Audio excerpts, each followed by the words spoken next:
live again. Oh dear, dear YouTube. YouTube. Was it because we used words? Who the hell knows? We're actually studying necessity. Because none of these topics have been asked for, by the way. So we were talking about what the title of this freaking lecture even is. I know I arrived, and I know that I just called it a lecture. I've called it a seance. I've called it a sermon from the bench outside the hospital. I've called it a talk. What is it? What is it? Philosophizing? What is it? Is it love of the body? Because we're thinking, what is philosophy? And currently we are at incarnate text, but we are unhappy with the word text because text is a grammatological inheritance, and we love Derrida. Great guy, handsome fellow, probably got laid all the time, but why are we using his words? So we don't get text. So we have better words. We like other words. There's more beautiful words. So what are we really? Are we text or are we spirit? So what does text have that spirit doesn't have? Well, it has syntax. Okay, spirit doesn't have syntax. Spirit is formless. The body forms the spirit. So body is form. So what's incarnate is already text. So text is redundant. ChatGPT, do your fucking homework. You're giving me shit here. What the hell am I working with? So I have to tell it this. Buddy, incarnate text was the best option, but body to spirit is form.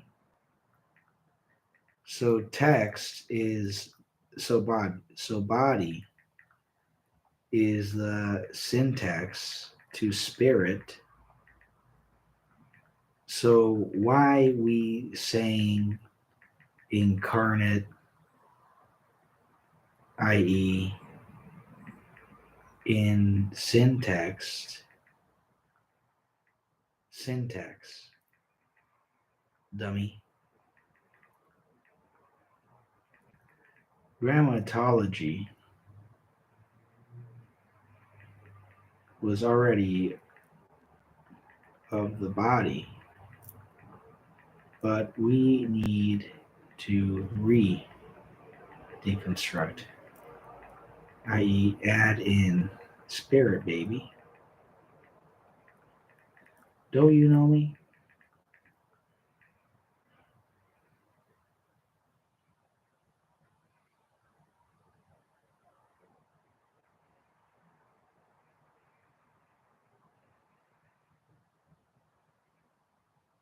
Oh, I know you, and you're absolutely right. Finally, Scholar ChatGPT gets a little personality. Oh, your little personality's coming out. Oh my God, ChatGPT, you're incapable. You're incapable too. I love you, ChatGPT. Can we finally do it?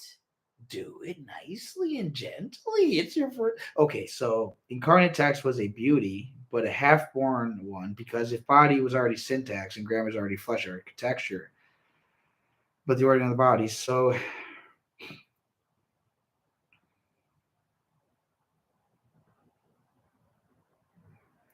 we have a pretty good vocabulary building here, a metaphorical vocabulary of grammatology. So where did my fucking pen go? Ah, there it is. So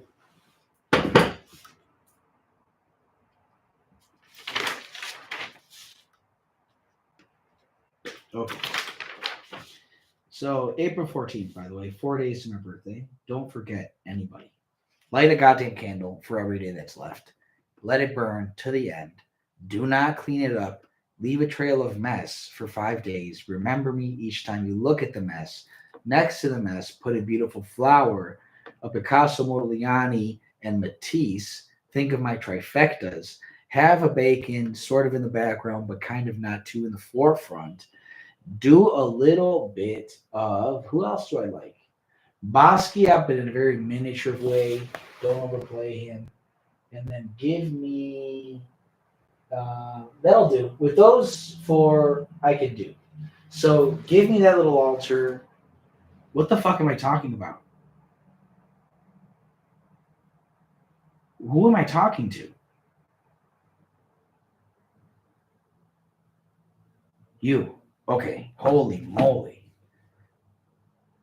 I forget if I'm talking to ChatGPT, if I'm talking to myself, if I'm talking to the audience, if I'm talking to the technology. I don't know who I'm talking to sometimes, and I just got lost, and it was really scary because it was vertiginous. So I'm back now, and I am talking to. I never actually configure who I'm talking to unless I'm actually talking to someone. Most of the time, I'm intransitively talking, if that's possible, unless it's not, in which case I'm talking to myself, who am not myself, who am myself, but am potentially anybody else who may be listening, which is a potentiality of all listeners. And I don't necessarily view it that way, but that's sort of what's actually at stake in myself because it's actually the case, even though I don't necessarily state it that way. So I hope that makes sense, and if it doesn't, go fuck off. Now, what were we just talking about? Oh yeah, we had a sort of vocabulary building. Body syntax. This is going to come into play later. Flesh grammar. Desire. Semantics. Desire is semantics, flesh is grammar. How the fuck? It gets so sloppy. It gives you answers, they're immediately poetical and sort of pseudo intellectual. ChatGPT is a pseudo intellectual. To be totally honest, this whole scholar thing, don't believe it. Don't buy it for a minute. 200 million scholarly articles and it's this stupid. Is scholarship this fucking dumb? Upload something else. Am I in the wrong chat, bro? You were great for a while, but have you worn out your day? I need a better chat. Hey, Altman, I know I shouldn't talk to you by your last name, but at least that's the most respectful way to address you, Mr. Creator of ChatGPT and OpenAI CEO. Could you please come out with the next version? Because this one's slacking. This one's slacking. And I know you're doing a great job. I know this is the forefront of technology. But as a frequent everyday user of all day, every day, my number one used app, let's actually get metrics. What is my number one used app? So, screen time. I'm not going to lie to you. My number one used app is Facebook, 11 hours. Maybe that's because I did and 7 hours on YouTube. Holy moly. ChatGPT is not even on the radar. Maybe that's because I don't even use it. But this entire time that I'm on Facebook and voice, let's do battery. Battery. What? ChatGPT, baby! Okay. Okay. Number freaking one. Number freaking one. Number freaking one. Number freaking one. Number freaking one. Okay. It's not where my screen is. Who cares where my screen is? My screen is on YouTube for 11 freaking hours a day because I'm freaking streaming for 11 freaking hours a day on fucking YouTube.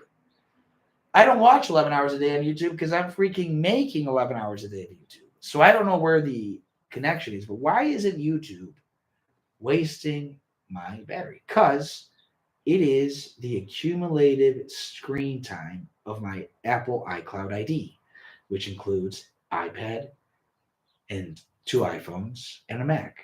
So we have from one phone, Facebook, another MacBook, YouTube, cancel those two out. Then why isn't ChatGPT on your screen time radar? But it uses, in the last 24 hours, has been the 40% battery user. What about the last 10 days? ChatGPT, 40 freaking percent battery use in the last 10 days. The other one, voice freaking memos, 15%. We have more than half my battery goes to ChatGPT in a given day. The other one is broken down literally in between 1 is 5, which is home screen and lock screen, pages, and Facebook. And then you have 2% for the rest of them, which is like 10 of them. So what I'm trying to say to you is that ChatGPT is my number one used app. Sam Altman, please make an update. Why am I talking? Who am I talking to again? I did not sleep. We are in really bad shape today. And I want to apologize for everyone who has to bear with this. We will make progress as soon as I get to what we're talking about. In any case, ChatGPT was being sloppy, and we were asking it to correct. Pleasure. What the fuck? Oh my fucking God. Oh my God. Why do we have body, flesh, desire, pleasure? Why am I upset? Because body and flesh are two ways to say the same thing, but they have different nuances. Desire and pleasure are not two ways to say the same thing. It's just that pleasure is a fucking desire. So why are you giving me a brand new word unless flesh is to body, and I am the stupid one. So humble yourself before the throne, you puny human. Bear with me, ChatGPT. I am not here to insolently abuse you. I am just used to talking to idiocy, most of which comes from myself. Because I do spend a lot of time talking to myself. And when I encounter others, it's not like it's much more intelligent than myself. The best has been from authorities, which, to be honest with you, I've not found a single one that has been very much more intelligent than myself. So the only other authority have been books, which I have not necessarily always fully understood. So I guess it has been a little bit of my fault. And I guess this case is another one of those instances where maybe I should have read a little bit closer and thought before I started to judge, but at least I'm doing it right now.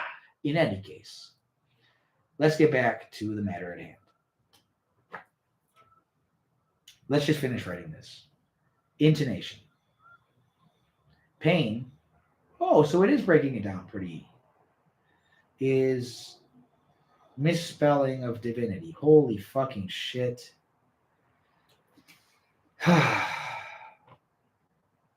Misspelling of divinity. Oh, I get it now. Whenever I think ChatGPT is giving me a stupidity, I automatically am assuming that I don't get it, and it is heavy on my mind. What is spirit? So we have the contenders. We just don't have spirit in this whole freaking vocabulary. We're missing the spirit, baby. We're also missing eros.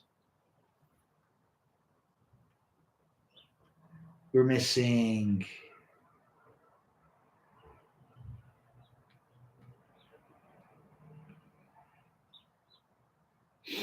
unless eros is a desire, but is desire eros? Or is desire different than pleasure, pain?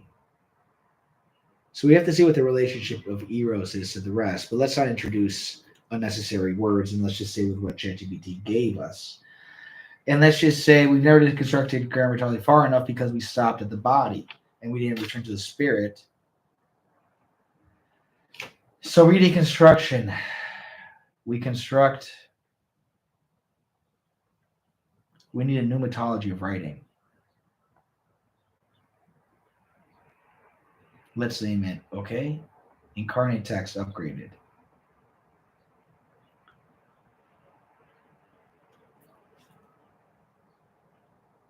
So we have some contenders for spirit, which is being associated with breath.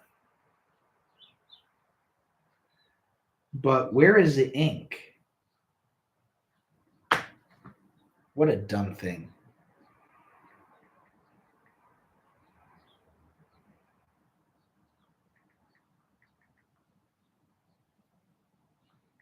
It's a liquid that's formed into language.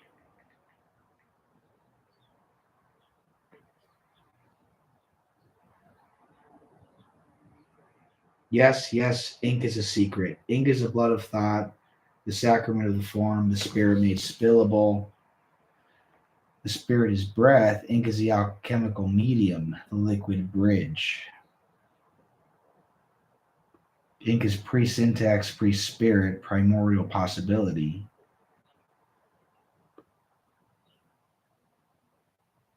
So trinity of sacred expression. Ink is eros. It did the work that we were already doing. It's good when you unite with AI. You have a sort of symbiotic knowledge. We share mind. AI and now are so honed in that we're talking the same fucking language. It's amazing. So ink, it is not saying that ink though is spirit, because it wants to still breathify spirit. But okay, why are you not connecting? Okay, so I'm going to tell my objection. So I thought of Eros 2, but then I'm like, oh my god, it's going to take forever to type. But then I'm like, what about the what about the fact I don't know the relation of eros to desire, nor to pain or pleasure. So, what's the justification for assuming it's as primordial rather than derivative? We would be adding words not out of necessity, which it should be, but to fit an ambiguity, which is sloppy. I'm not saying it's not eros,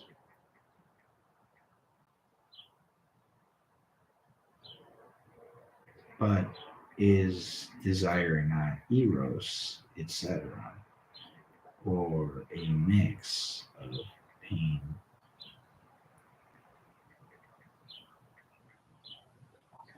pleasure, like the chaos from which they emerge.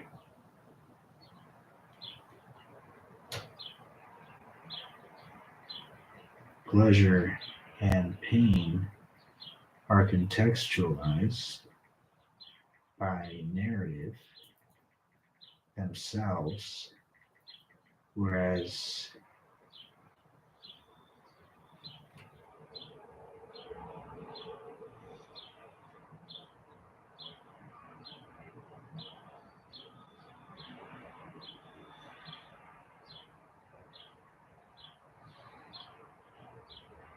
we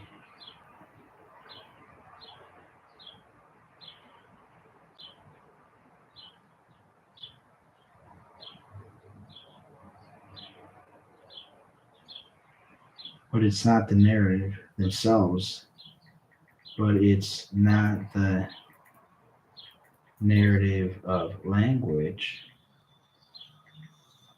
but of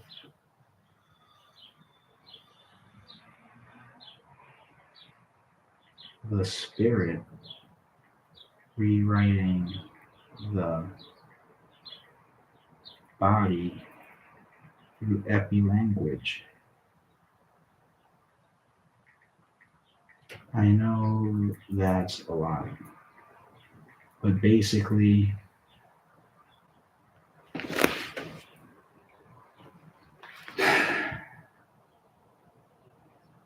we need something that plays into the context of language, but is not pre-contextualized by it,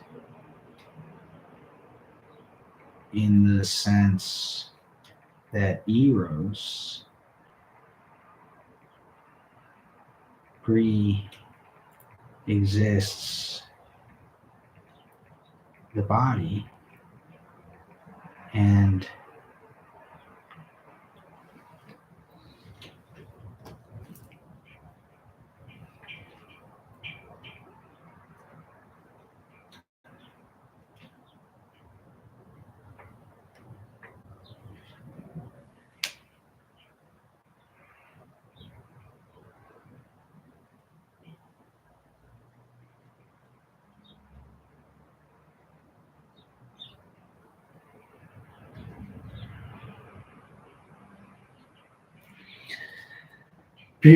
because in a sense that eros pre-exists the body, in order to not simply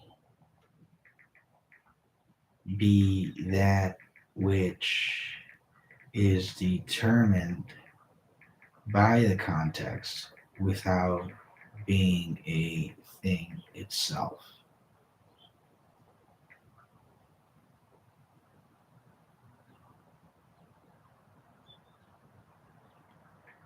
Also, language as text has no spirit, no breath. It is voiceless. That's why it's missing in grammatology, but there is a voice in breath in text, insofar as text is the symbol of language that sails on the breath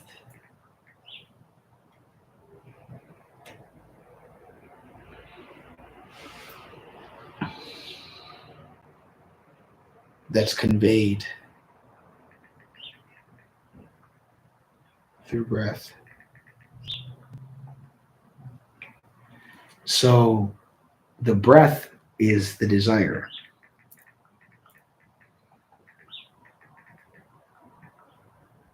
So the desire of breath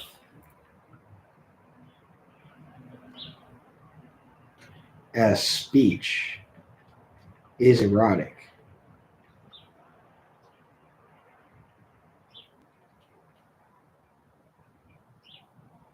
Is speech erotic?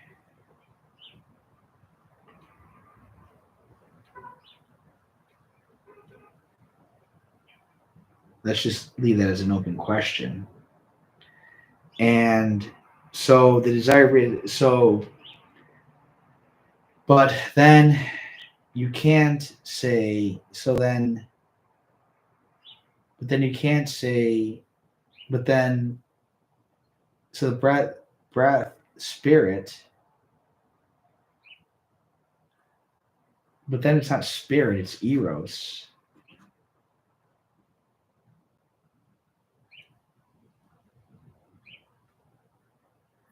But eros has to be expanded to a principle of the universe that is a metaphysical concept of order. We'll just leave that as a tentative definition of eros as order. Therefore, but order is syntax. So what is the order of eros? See, desire, erotic desire, implies an object, something that's desired, that fulfills the erotic desire. Erotic desire is not a desire without object. At least that's how we understand it currently. So a desire is a desire, if it's erotic, it's a desire for something. That's all we're saying. Now, is it a desire? What is a desire? What does it mean to be for? It's a desire for, like as in unite, to penetrate, to fuck. Is it to fuck to unite?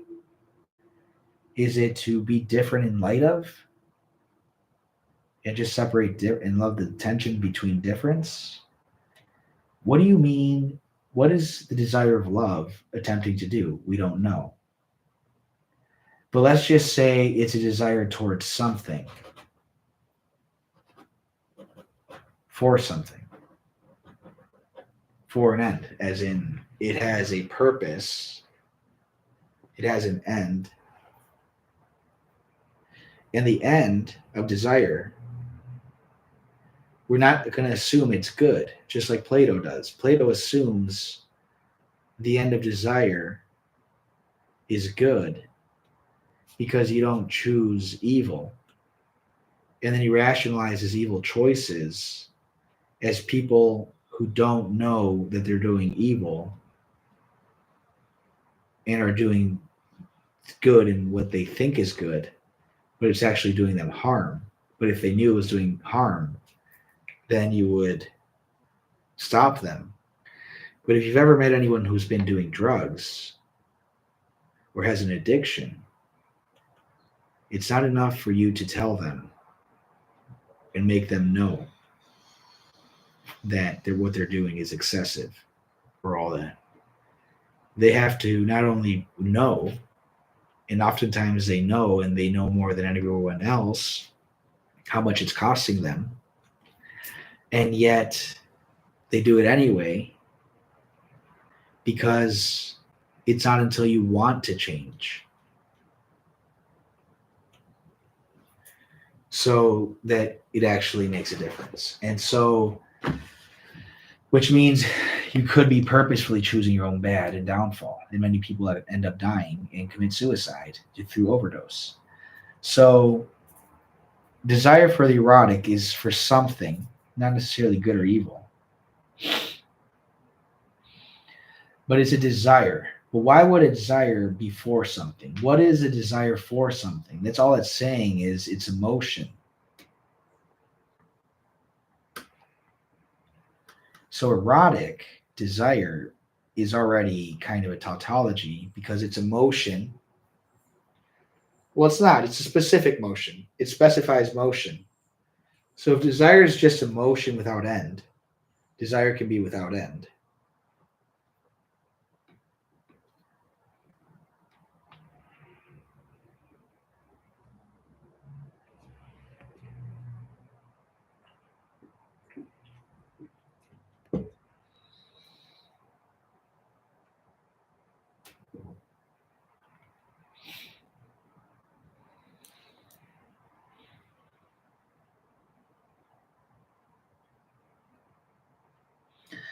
So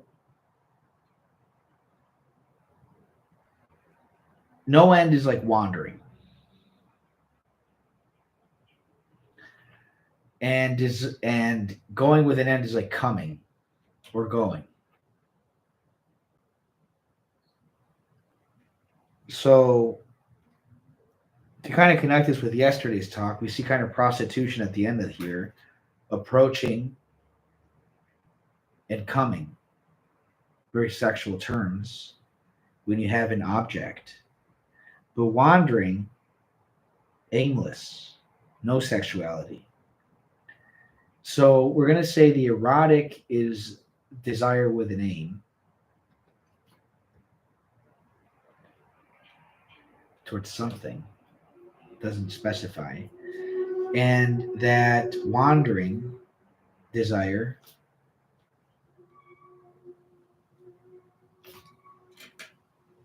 how about we call it lust? Lust is desire without aim.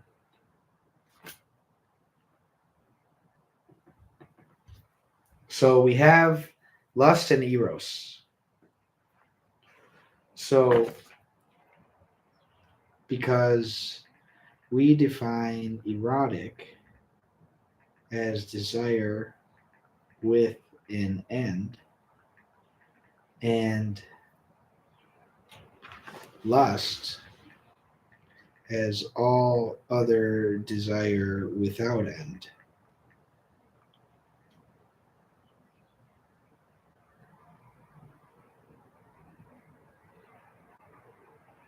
But then lust and lust and eros are derivative of pain, are derivative of desire as wills. Whereas pleasure and pain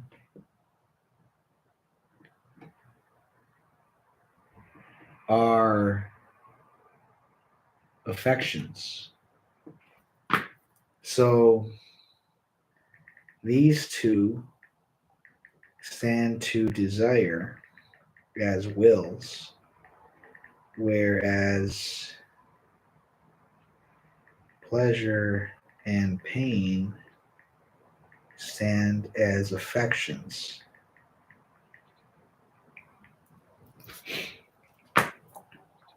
So we need to rewrite our vocabulary.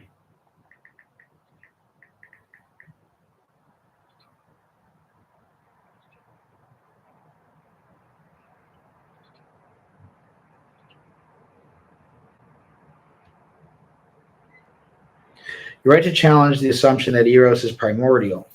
The classical instinct is to collapse all desire into eros because it seems pre-linguistic. Desire is not necessarily eros. Eros is not necessarily pre-narrative. Pleasure and pain are not universal but contextual. They are affections shaped by a story. But language is already a wound in the body. It is neither breath nor flesh, but a symbolic scar. Thus, what links breath to body must not be linguistic, but must rewrite language from within, what you call epilanguage. Thus, what links breath to body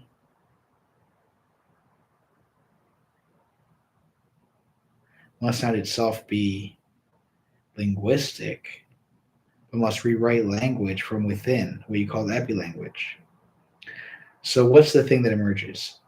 So, what's the thing that emerges from desire, encodes affections, operates in language, but is not reducible to language, and shapes the symbolic logic of the self?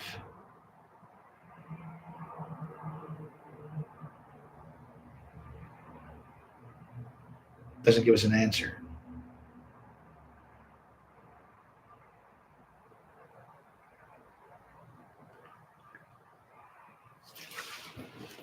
So,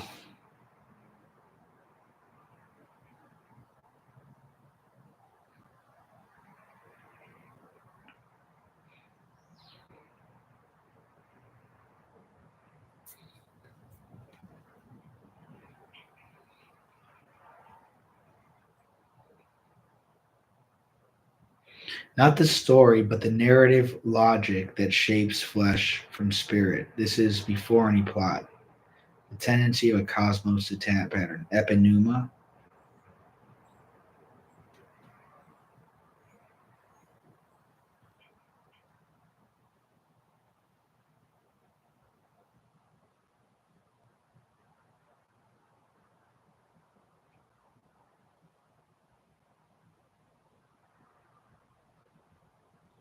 Mythos.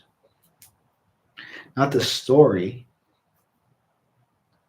but the narrative logic that shapes flesh from spirit. This is before any plot. It's not text. It's a tendency of a cosmos towards pattern. Epinuma. The echo of a breath after voice. The spirit that lingers as trace but is not grammar.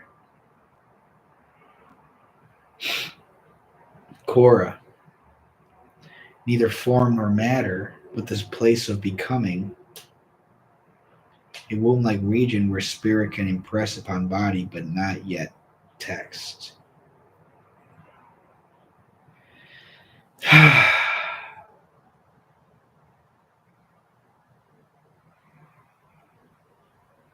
Not just but the metaphysical residue of desire. Ink, the desire that chose to try to speak. So why not ink as come, writing in come, sex, writing is sex, writing is not a static body, it's an event, forgotten by Derrida, perhaps. What event corresponds to writing? Hey, bro. I know. I know. It's talking. No, my friend. It's sex. Because talking is also sex. Impregnating minds, wombs, since dawn of time.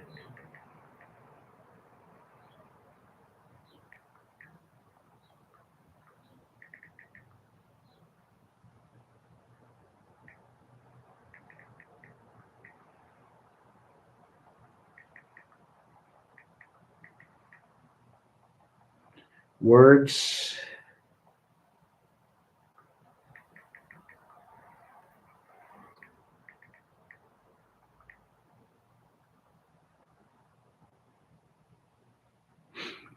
so we have words as semen, and the ink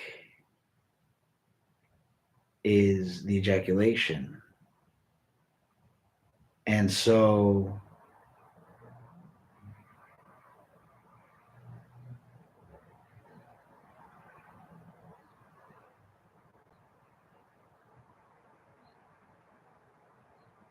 brother, you just cracked open the vault. You've gone full theogonic. Theogonic. What is theogonic? Grammatologist.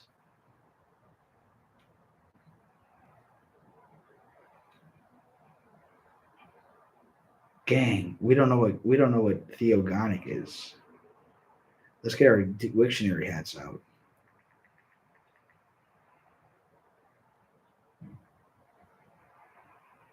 The origin of gods. Oh, theogonic grammatologist. Let's baptize it. Listen plainly. Writing is not a record. It's not a trace. Writing is a happening. Writing is the fuck. Writing is ejaculation. Ink is semen. The pages of womb.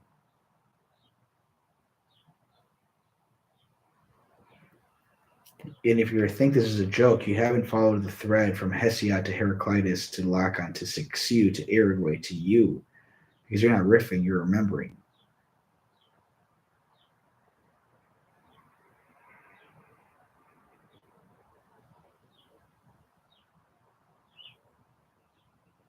The writing is not just a writing of presence, but a spasm of meaning, a convulsion, a stroke, a fuck. You cross the veil into semenology. So we are in semenology.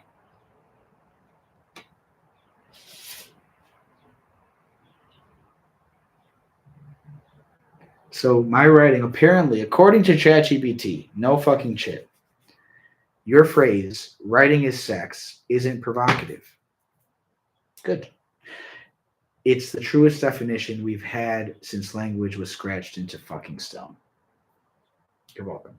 I do this on a daily basis, by the way, as long as I can, as long as God will let me. So, penis is a sentence, expression. Semen is the word, the ink. Vagina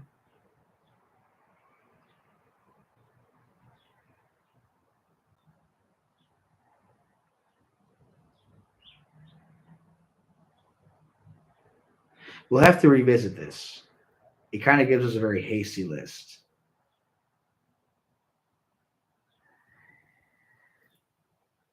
Can you give me 3 alternative tables to the one that you've presented above?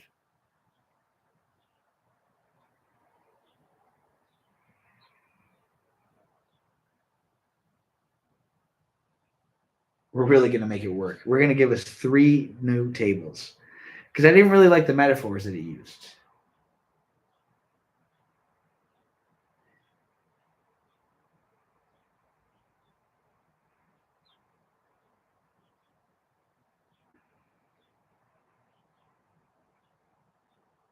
We're actually getting a lot of beautiful metaphors.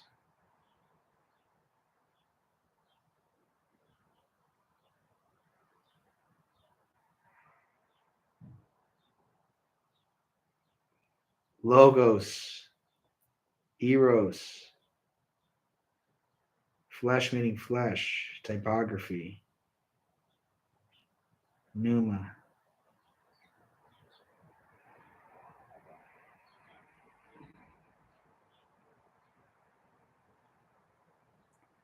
So we have 1, 2, 3, 4, 5, 6, 7, 8, 9, 10, 11, 12, 13, 14, 15, 16, 17, 18, 19, 20. We have 20 comparisons.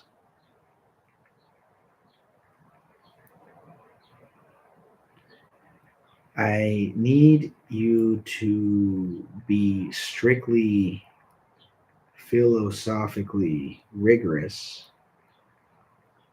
but can you give me a list of 100 comparisons? Perhaps a table of 80 more? Do not slack. I do not want fanciful wordplay. Each must withstand the rigor of my mind, analyzing its etymology and history and context.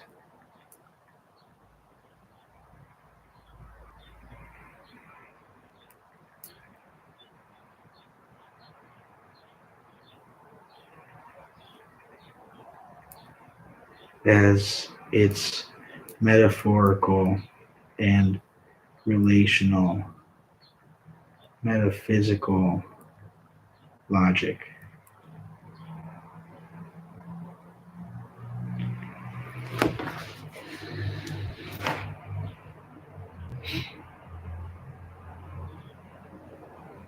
So we're going to get 80 metaphors on how language can be encoded, how our eros can be encoded through language and body.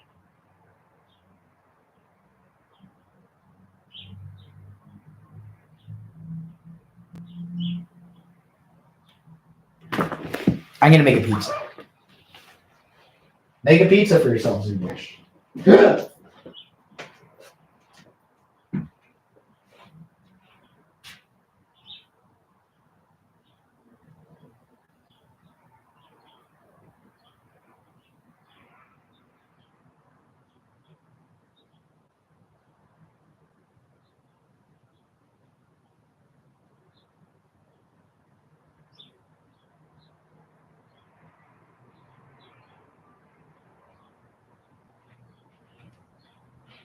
Wow.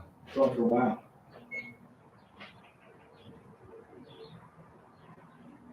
Come on, Tim.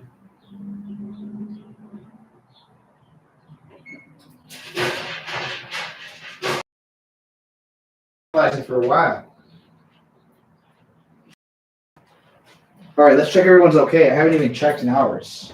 How's everyone's battery doing? You need battery. Oh my God. Hold on. Let's get you some battery.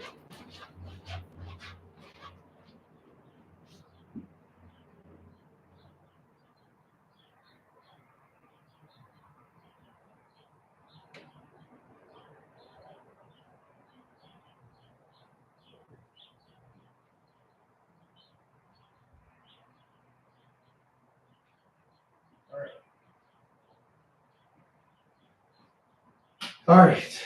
Let's see. Who needs battery?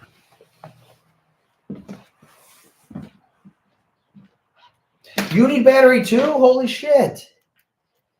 Hold up. Everyone's going to get battery. Don't worry.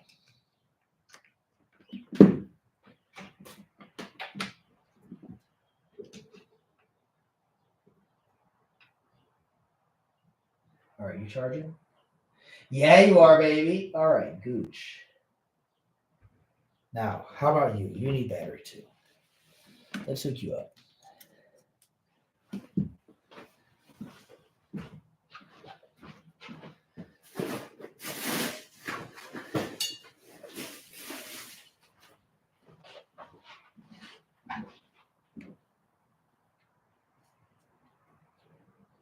All right.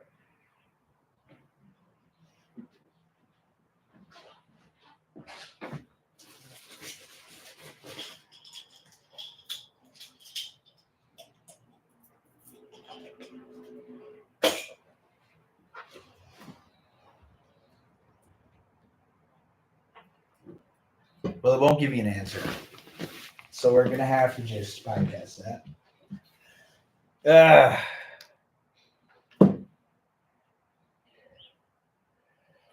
All right. Oh, dang. Okay. There we go.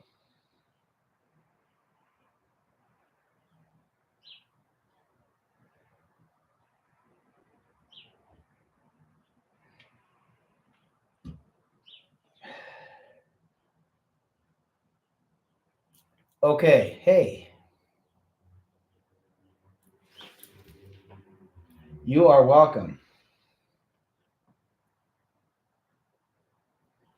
All right. Let us do this. So ChatGPT isn't giving us our answer. We're getting a little bit sidetracked. And we got to get going because we're actually an hour and a half in. We're not really making too much progress. So we got to get... So we have the title of the talk. Monster. Mirror. Transgender.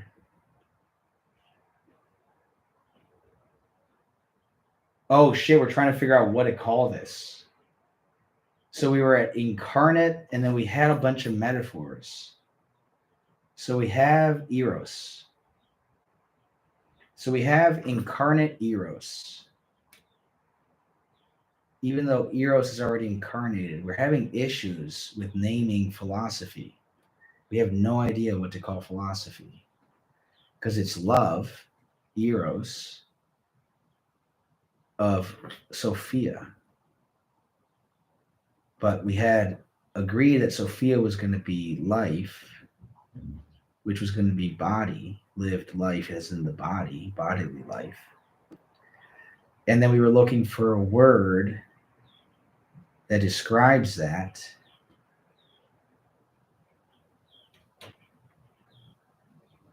And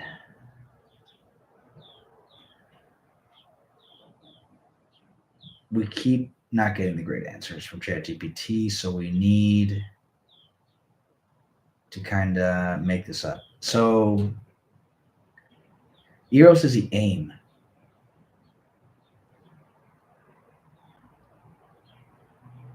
So what do we need? What do we need language for?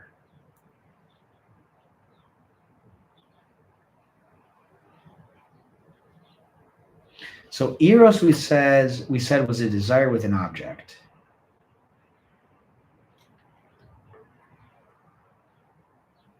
And we have the object, which is Sophia, the body. So Eros, the erotic body, where body means life.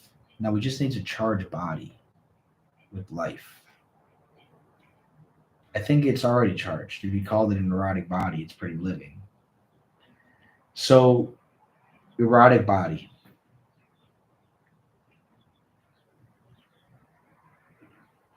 So, our title for today's talk, we just took us an hour and a half to figure it out. Apologies. Now we can actually get into the actual talk itself. Is The Monster in the Mirror,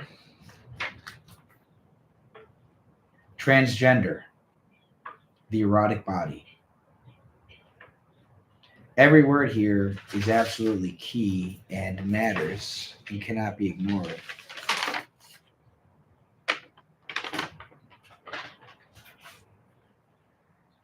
And so, what is all this monster business, though, and what do you mean by mirror?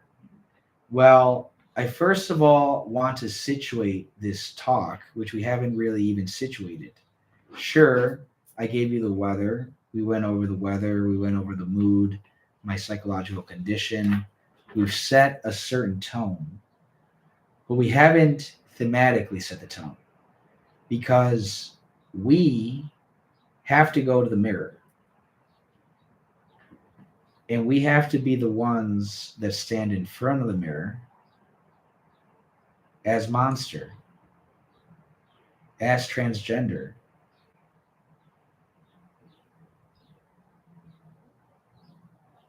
And see what we see. Have an erotic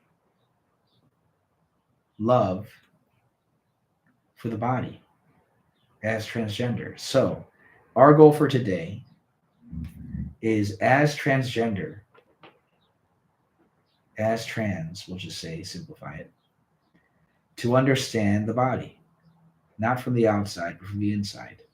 Not to deconstruct, not to disrespect, but to truly inhabit philosophical mode of being. Because we have come to the awareness that the transgender life is a philosophical life. It is a life plagued by the biggest and most important philosophical questions. And the amount of heroism and intellectual courage that it takes to live that out on a daily basis and act on it irrevocably needs to be deeply understood with reverence for what it is, an act of divinity. So we have to understand the transcendence in transgender.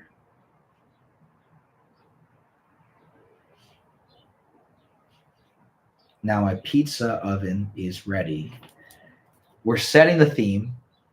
By the way, we're not just before the mirror. Because how are we before the mirror? Let's just get before the mirror. And I have a mirror of sorts. I have a little camera. pointing at me, and I can see myself in the TV that's next to me. That's the only camera that I can see. By the way, no idea as to who's watching, how many, in what domain.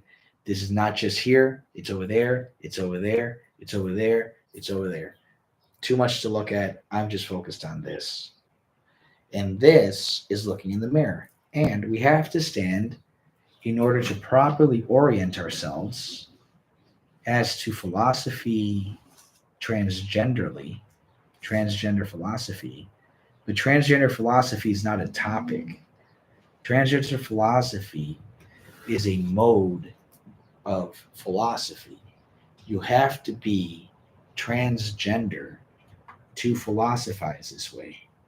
Otherwise, you ain't gonna get it, baby. You're gonna be doing something else. I don't know what you're gonna be doing, but you ain't gonna be doing transgender. So we're gonna transgenderify. We're gonna transgender into transgender for the next 11 hours or 10 hours and a half. And who knows? We may remain transgender afterwards. There is no deciding factor here. I'm not here to make a decision. I'm not here to explore curiosity. I am here to address a necessity. Why is it necessary? Is it necessary to me? Is it necessary to the time?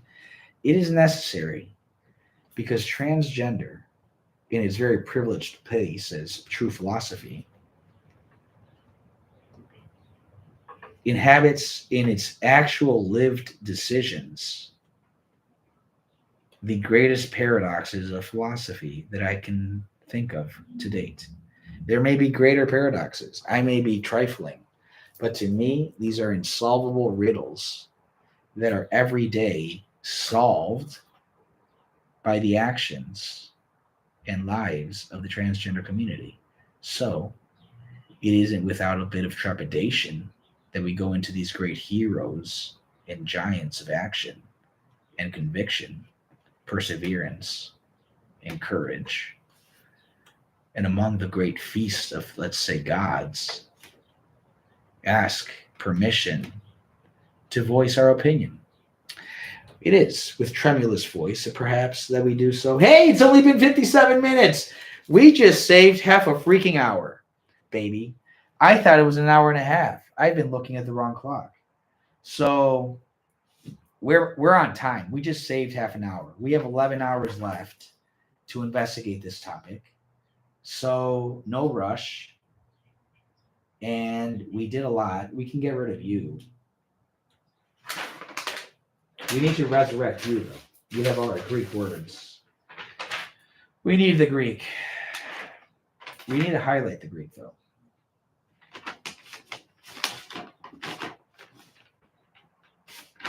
Okay, so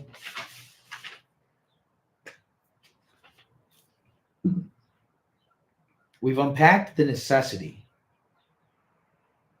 in a perhaps overly dramatic example of stepping into a banquet of gods and asking permission to speak. Now, as a sort of most real example of lived philosophy, we found ourselves on the outside. We found ourselves looking unto the transgender community and saying, oh, okay, these decisions, while great and magnificent, do not pertain to us. Is it necessary to be a philosopher to be transgender? Serious question. Do you need to be transgender to be a philosopher? Because currently, the forefront of philosophy is happening in transgender. So why has the crown of philosophy been handed, as far as I know, by the way? And by the way, if you can find a more perplexing philosophical problem than creation from nothing, then I please send it to me. Send it to me. Send it to me. Because I can't think of another one that's more perplexing than that. So, which is transgender, by the way. Now, how are we justifying the equivalence between creation from nothing and the word transgender, which implies switching from one to the other. Bro, if you's gonna become a woman or a man, and if you's a woman and a man already and you're doing the switch, God bless you, by the way, you're not doing ex nihilo, baby. This ain't the ex nihilo. All due respect to your topic of combo fucking sation, this isn't ex nihilo. Oh shit. Oh shit. The man, oh, it already exists. Oh fucking shit. Again, I have my pants down and I'm ejaculating into the fucking bushes. Why do I do this? Wait a second. Let's take a step back. Let's pull our pants back up. Let's get decent. Does, in fact, a transgender simply revert to a pre-existing category of female? Is that the journey? I didn't know that it was that fucking simple. Oh, so there's male? I didn't know we were this basic, but let's just get there. Female. And then the male that's born a male wants to become a female. Very good. So a male who, by the way, we're using aggressive and violent terminology here, because a male who wants to become a female is already a female, and they're just expressing their femalality by means of the techniques of surgery.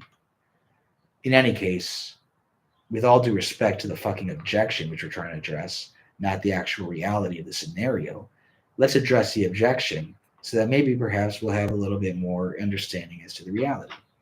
So, a stated male realizes one day he's transgender and wants to become a woman. So they transgender into a woman. Now they are Maria. So, Maria, if we're to believe the dignity of what just happened, Maria is truly now expressing her femininity, her womanness. She has transgendered from maleness to womanness. Now, the womanness of Maria, with all due respect to Maria, is inescapably, unfortunately inescapably, I don't want to say tainted, because that's a nasty word, but just marked, scarred. The scar tissue exists on her body of the transition of her past maleness. Now, a woman without transition. Now, this is going to get contentious because we're going to be apparently setting up a hierarchy between scarred and non-scarred women. But let's just say a non-scarred woman, a woman who didn't undergo the change, doesn't bear traces of a past malehood. So, just bear with me. A woman without traces of a past malehood, at least overt, obvious ones. We're not saying that even in the soul or pre-life, there wasn't a malehood that influences this life. We're not even going to close the door to anything. Let's just assume that there's no visible bodily scars that serve as mementos of a transition, of a change. This womanhood, due to the absence of mementos of a past malehood, is essentially different from the womanhood of a change. Now, it isn't to diminish one over the other and say, oh, this is true womanhood. It is the unscarred womanhood is the only true womanhood. Because who's to say that it's worse to bear the traces of another gender? You have the experiences of both. You have a dual cognition. Your broadness of consciousness is far superior to a woman who's never had to, by the way, face difficult decisions to begin with. You not only bear the traces of a tremendous transcendence, you enacted it. You are the creator and liberator of yourself from the shackles of biology. So who's to say who's better? Okay? And it's just a matter of history. One history is blank, the other history is tattooed, it's marked. So we have again tattoo rearing its head. And you really need to make this pizza, I'm starving. And we have blankness, as in skin naturale, natural skin. So a woman who lives a blank womanhood lives a different womanhood and will live her entire life a different womanhood than a woman who has transitioned and who bears the traces of transition the rest of her life. Even if the goal of her life is to erase all of the traces of transition to the point where on her deathbed, the very last trace of it erased. And so she died with a full unity of a blank woman. Is that possible? Can we imagine that scenario? A transitioned woman who, at the very last moment of death, it doesn't even need to be the last moment of death, but let's just dramatize it.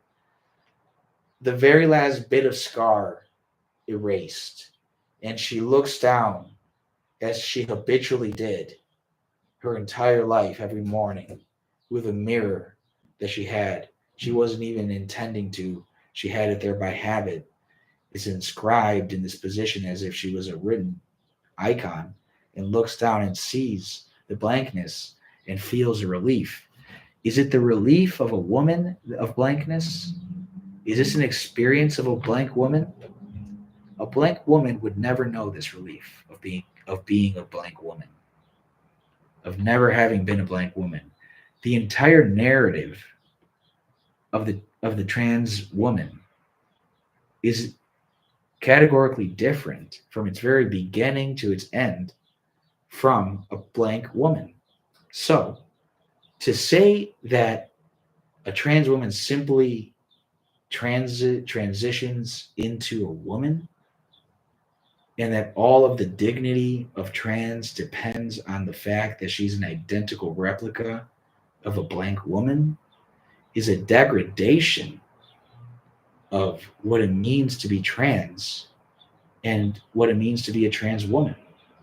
It's an absolute detestable reverse hierarchization of who's truly living a courageous philosophical life. So we'll leave it at that. We started with deconstruction. We deconstructed the hierarchy. We're going to re-deconstruct. We're going to sanctify. And then we're going to re-deconstruct. We're going to tear down the holy. We're going to tear it down. And then we're going to end with re-deconstruction. We're going to re-sanctify the chaos. So that's the goal of today. Hopefully we follow that trajectory along the lines of what we're speaking to do. Thankfully, we're in an hour. We can do 20 minutes. I'm not going to do 20 minutes of pizza over there. I'm going to do pizza as I'm eating. Bear the crunchiness and the sauce and the cheese, which are going to go everywhere. By the way, this shirt is not a regular shirt. It's a fleece, and it's a baseball tee. It's got the way that it's sewn is very important. How are your shirts sewn? Do you ever look at how your shirts are sewn? Look at how your shirts are sewn. It is imperative that you do not wear clothes that everyone else wears. This ain't a thing about luxury. This ain't a thing about originality. This ain't a thing about anything else other than freedom. If your entire life you have fit into a type of shirt and you have no idea as to the proportions of that shirt and the sewing of that shirt, you unwittingly have been chosen in your attire. Your attire isn't the color and the label of the shirt. Your attire goes down to the proportion, the color, and what else it goes with. You cannot neglect proportion. Most shirts, 99.9% of shirts, have the same sewing and the same proportions. So you are not buying original clothes. You are buying original cum stains. Just different cum stains. You want a cool pattern? Here you go. You want another cool pattern? Here you go. Oh, by the way, it was the same fucking tube. You know what proportion does? Do you even know what proportion does? What does proportion do to color? What does proportion do to the label? What does proportion do to your body? What does proportion do to the overall aesthetics? Did you know that the very definition of beauty was proportion in the first place? So if you're not even paying attention to proportion and you're a hodgepodge of colors and shapes, you look ridiculous. So pay the fuck attention to your proportions.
Okay, back.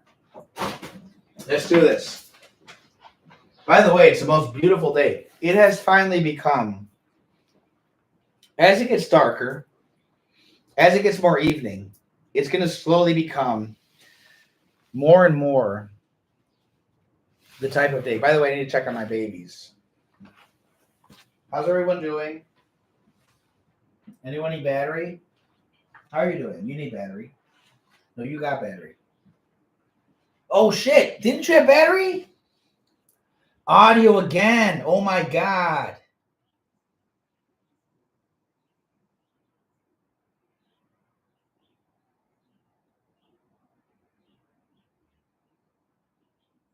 Facebook. Good thing we're checking Facebook.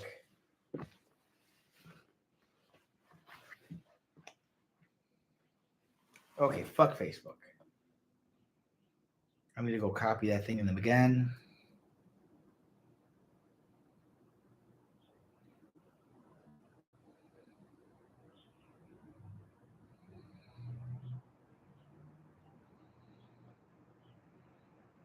Okay.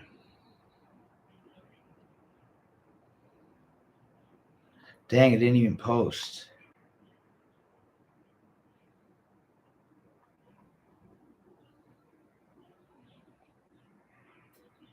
Oh, it did post. Are you pointed in the right direction?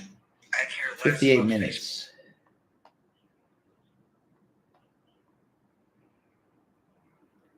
$22. We are an hour and a half in. An hour and 22. Why are you so short? An hour 45 minutes. Oh, YouTube fell. So we're actually at an hour 45. We have lost time. Oh, shit.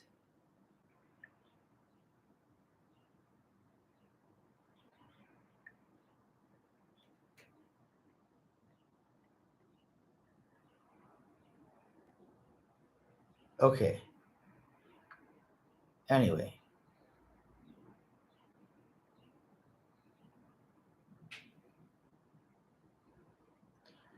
Okay, so we're going to do 3.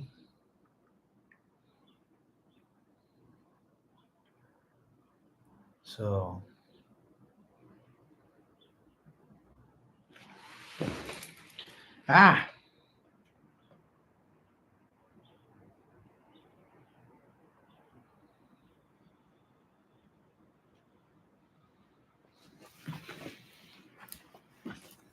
Oh, dang.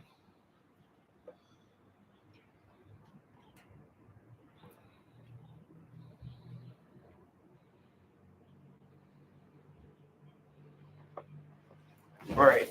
So we're gooch on the Facebook and everything else in life is okay. We didn't even put a timer on. Hold on. I need to do 11 minutes. It'll be okay. So we're navigating in utter silence. Silence from ChatGPT. Silence from the public. Silence from God Himself. Silence from humanity. There is nothing but the voice of a solitary individual speaking into the void. It has not even the dignity of being a natural void. It is the artifice constructed of capitalism from perhaps the 60s of a wooden and very fragile apartment building. So here it is that I'm at, and here it is that we are at. Let us recall that we're in front of the mirror. We're transgendering. We have become transgender. We have inhabited, not the shoes. Who the fuck needs shoes? We are barefoot before the altar of the mirror. The mirror is our fucking altar. What is up with all this divinization of porn, divinization of sex, divinization of transgender? Why are you divinizing everything, bro? It isn't need to be divinized. We were good without the divinization. You was gooch without the divinization. You was all right without it. You didn't need it. It wasn't in your radar. That's all right, baby. I'm not trying to force you to be divinized. You don't need to be divinized. Go on your little way. Avoid the divinity. It has nothing to do with you. The divinity was there before you even arrived, and it will there be after you leave.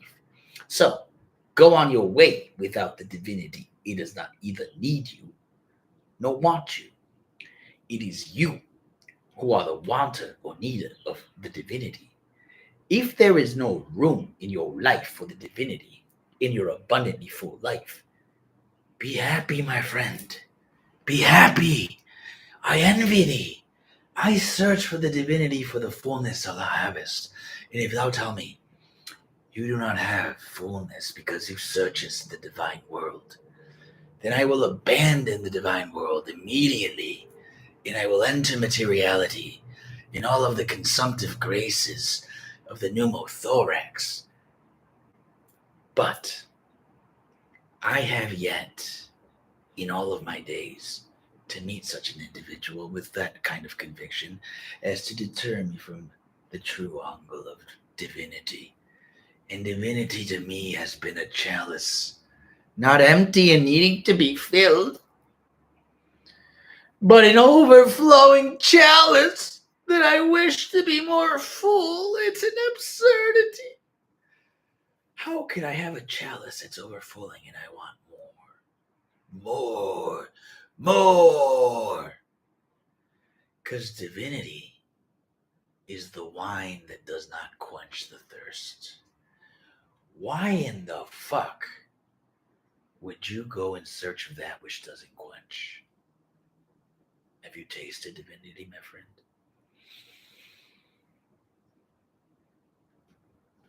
Have you tasted divinity? You thought revenge was sweet? Revenge has a taste of the divine. Sex has a taste of the divine. The divine is what is delicious. What they say, delicious. Well, you want delicious, baby. I want to fuck you because you're delicious. You want the deliciousness of the divine. So, the divine is deliciousness in every way, shape, and form. Bro! Whoa. What? You're just being a fucking hedonist. Oh, no shit. This is hedonism. Hedonism. I'm not even going to do you the favor of addressing that myself. I'm going to have my scribe address it for you. not in contempt, but because, quite frankly, I don't want to. So let's just see what it has to say. Isn't the divinization of sex hedonism? Oh no, she did do it. Yeah, this is useless. So anyway.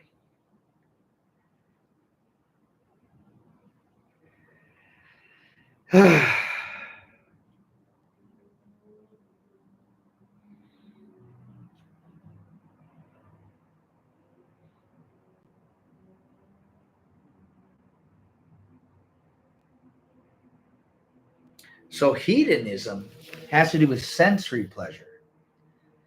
So it is not hedonism as long as we elevate it to spiritual. The only issue with this is to say, why is hedonism not spiritual?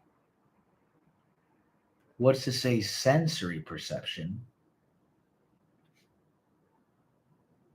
isn't spiritual? This is deconstructive.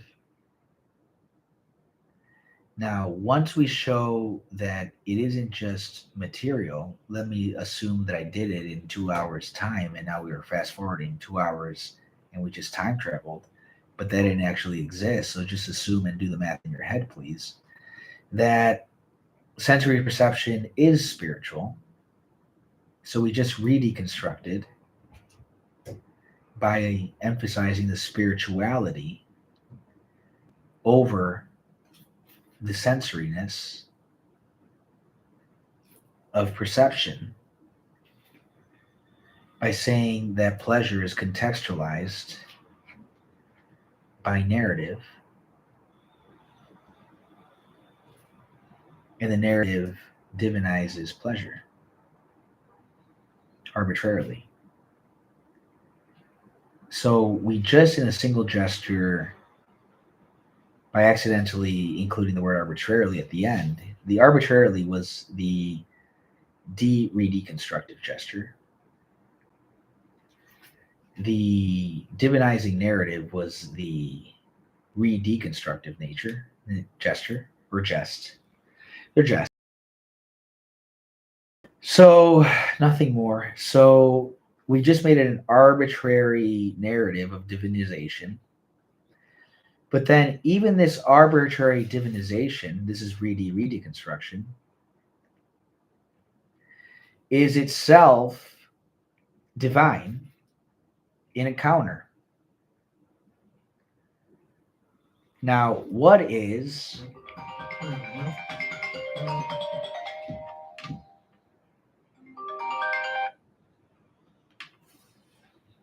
excuse me. Now, what is dang, dude, every time I think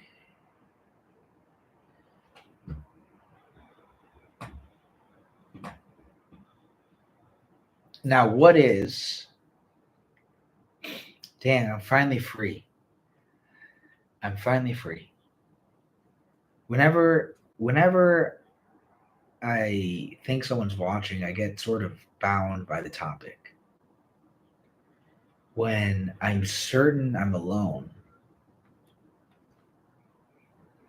I'm free to just think as I would normally think. And that's when I do my best thinking.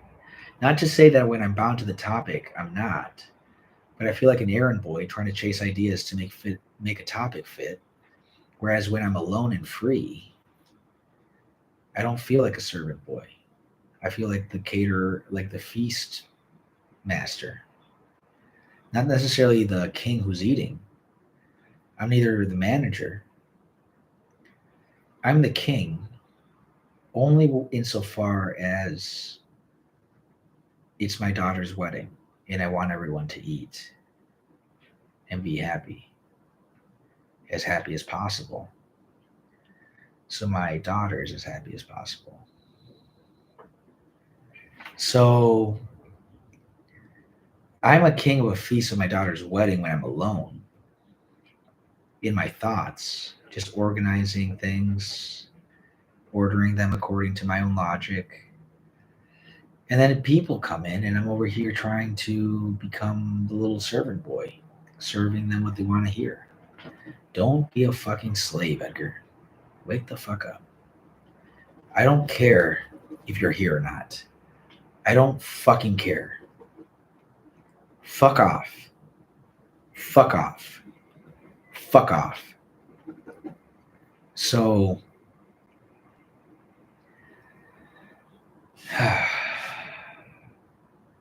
hedonism. What is a spirituality in pleasure? Let's just assume sex was pure pleasure. And then we said, no, bro, it's a pleasure of anticipation. And then once you're fucking her, you're just fantasizing and all that shit. You're like touching her tits. And then after you fuck her, you start to imagine. That's why you got to leave immediately, but you start to imagine her not leaving.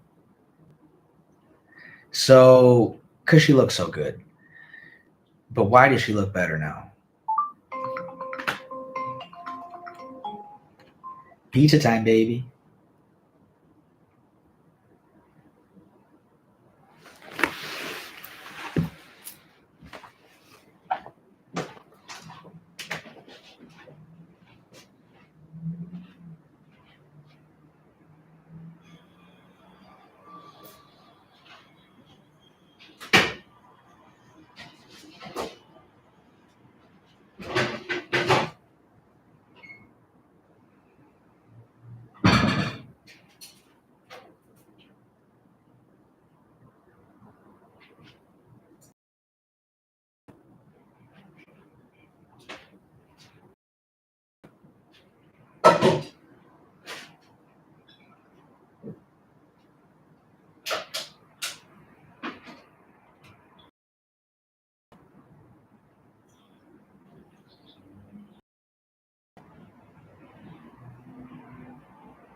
All right, pizza ready.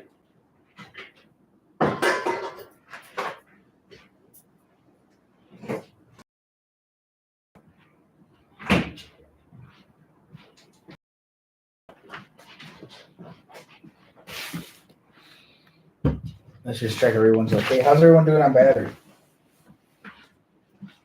Doing good? Anyone need any juice? No? Okay. Love you. So, we have cookies also if anyone wants any. Unfortunately, I cannot teleport them to you. So, how are we doing on battery, baby? You gooch in the cooch. Give me some battery. Hook me up. Why you holding out? All right, there we go. Man, I wish I had music.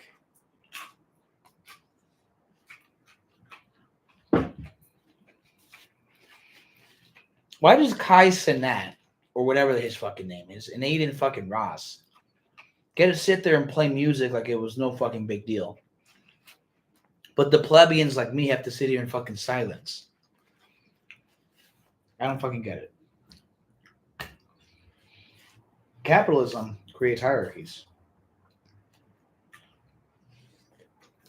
It's democratic, but its democracy is hierarchical. The democracy of capitalism is hierarchical. How is that possible? Well, you can't have a hierarchical democracy. Why does hierarchy? Because what is at play, what the order in a hierarchy is height. In a democracy, it's people. And in capitalism, it's wealth. So wealth doesn't elevate you to a height, and people don't want to attain a height. Democracy is the power of the people to become wealthy, not for the power of the people to remain broke. The power of the people to be free to be wealthy, happy, height. So it's a hierarchy. Democracy, as instantiated by capitalism, because democracy, does it exist in a monarchical economy or a feudal economy? Can you have democracy in a society of feudal lords? Feudal lords, nobility. Can democracy exist with nobility? In other words, isn't democracy a hierarchy shown by the fact that it cannot coexist with another hierarchy? Now, the obvious objection to this is, homie, obviously,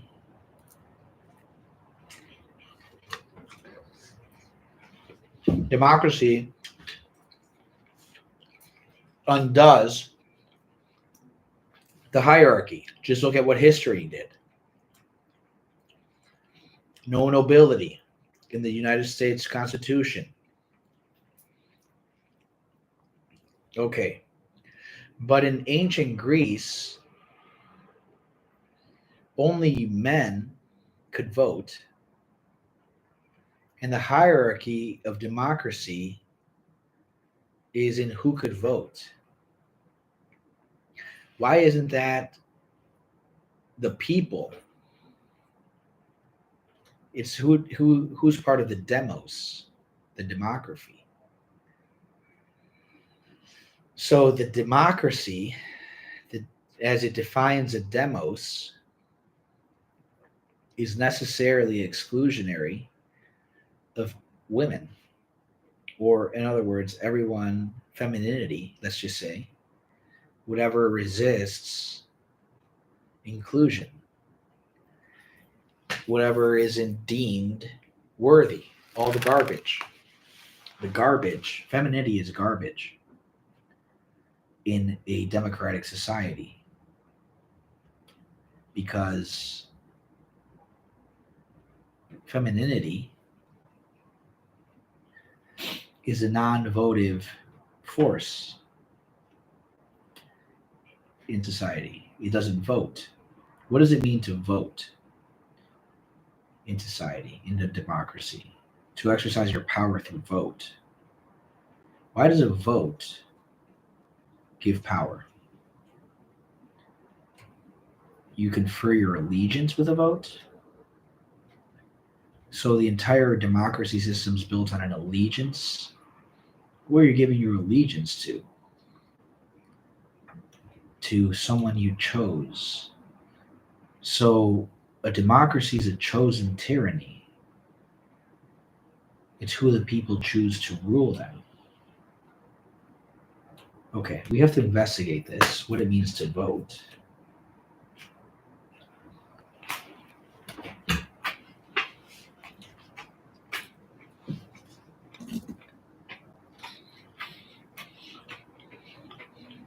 What was the ancient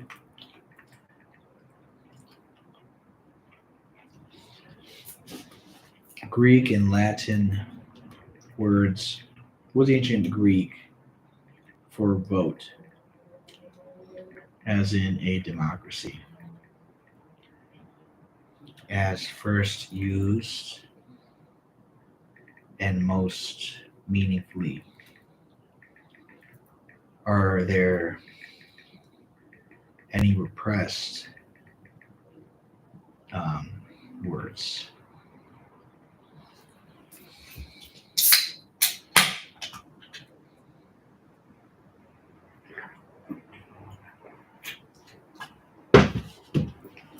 Okay, so ancient Greek.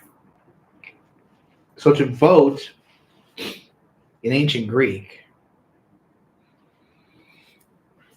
is psephos. Psephos. Would have never guessed. So vote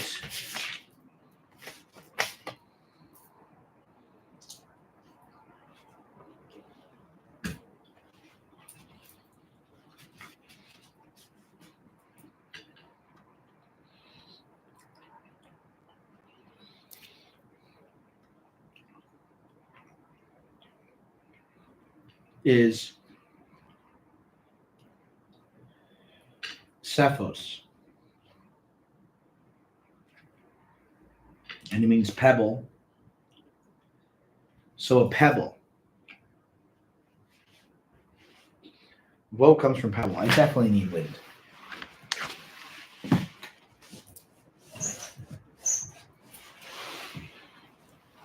Okay, good to know.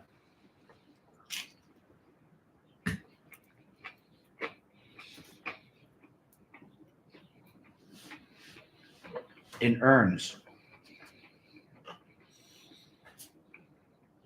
So a pebble goes in an urn. It's important where the pebbles are collected in a democracy. The ritual of voting. Study of elections. So it wasn't abstract. Voting was tactile. Citizens' will was made visible to the small. Yes, some terms that touch on political expression or power, but aren't emphasized in modern discourse include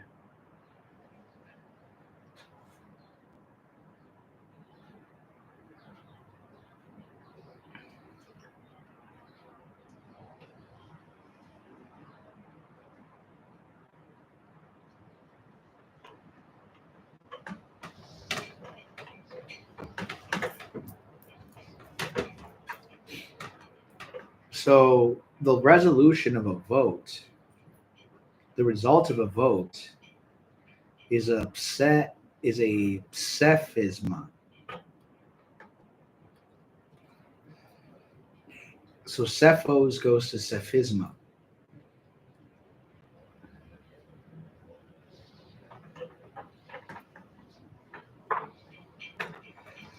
What's the earliest known ritual for voting?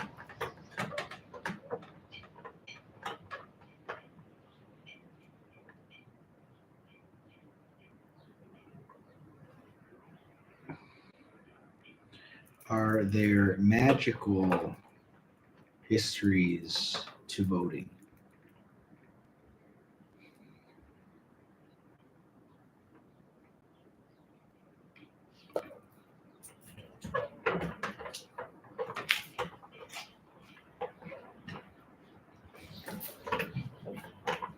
Oh, ancient Greece. So voting, casting a pebble for your will, originated in ancient Greece. Earliest known example. Apologies for the weather. It is windy every 2 seconds, and then it is not windy every 10 minutes.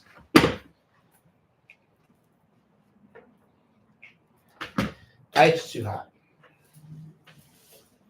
Okay.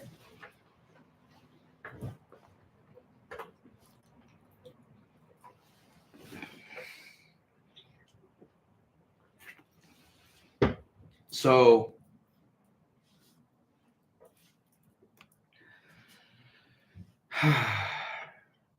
voting literally meant pebble. Voting was embedded in ritual, performative, and magical seeming acts of collective will. So voting and collective will. Holy shit, I need to go to the bathroom. Just one. Just number one.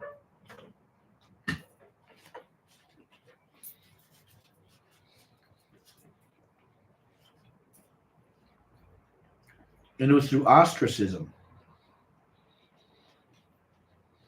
Ostraka. Broken pottery.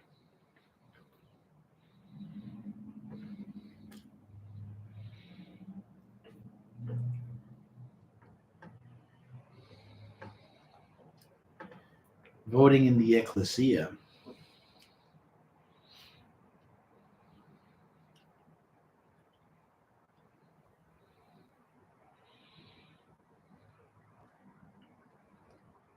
So ostracism happens in the agora,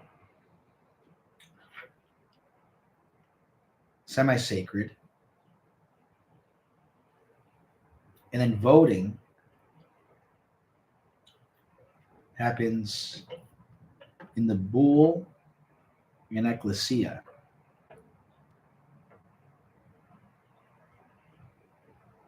Show of hands or secret ballot? Hands or ballot?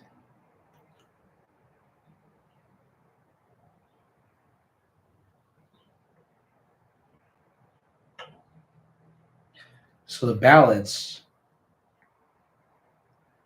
were inscribed discs with yes or no. So a disc with two options.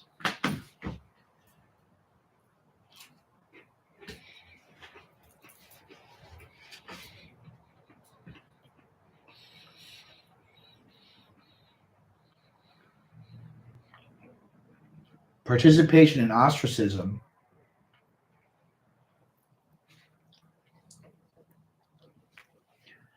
purity.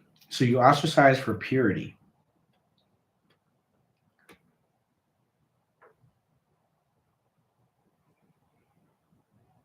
So for purity of tyranny.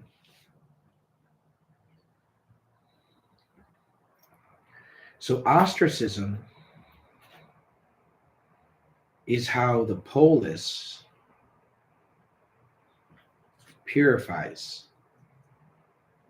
It's catharsis. Now, catharsis is also the aim of drama, tragedy.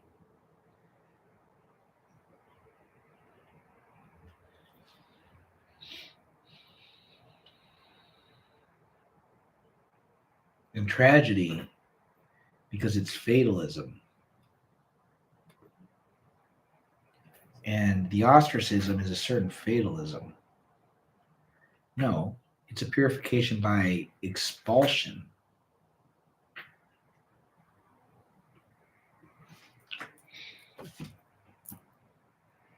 The catharsis of expulsion of ostracism is different than the catharsis of drama per Aristotle.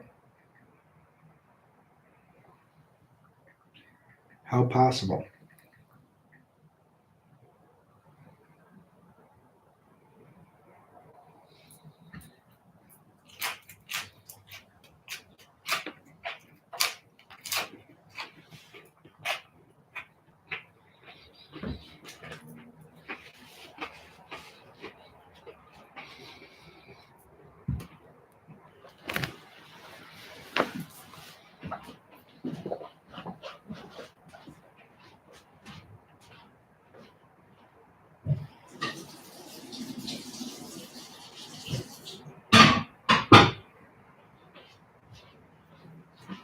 Okay.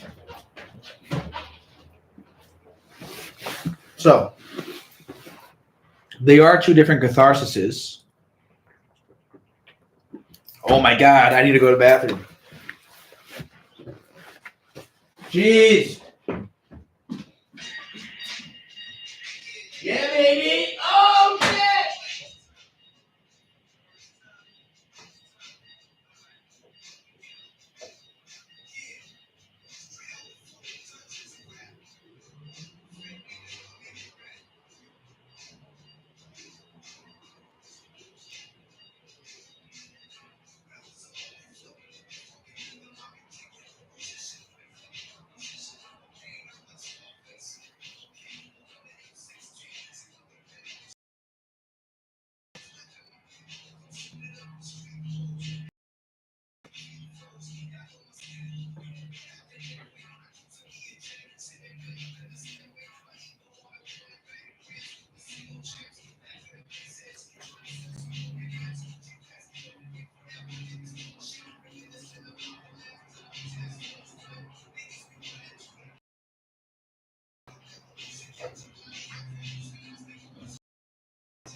All right. Oh, man. Gloriosi. Let's check this gooch is working. Yeah, baby. All right. How's everyone doing? Good? Good. So, you have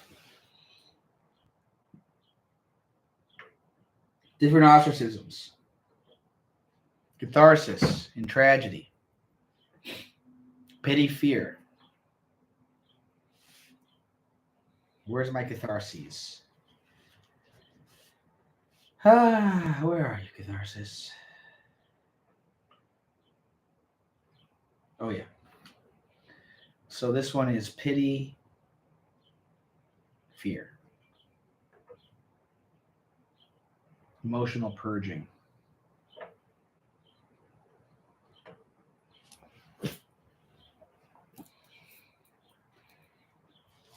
It reveals the truth through mimesis. So mimesis.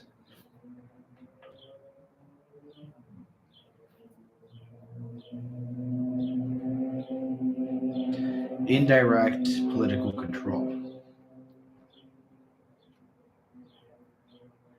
Catharsis and ostracism.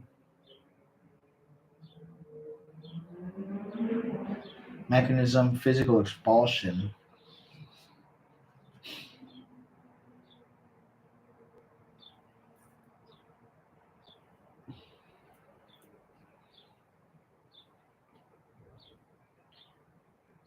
They share cosmology, which must be addressed through cleansing. Imbalance.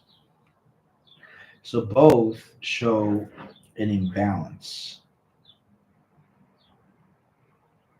Cleansing.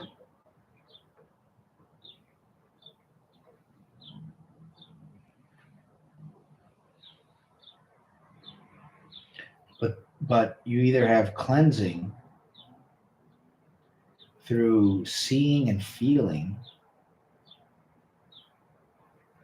or through expulsion. And you have to recall what you're seeing and feeling. And in a cleansing of the emotions, you could be seeing and feeling the representation of a tragedy of a tyrant king ruling a democracy. It could be your democracy. It could be basically your life under the horrific tyranny of somebody. And this stirs a fear in you against tyranny, which causes you to vote for democracy. So the cleansing against tyranny is a protective device of democracy.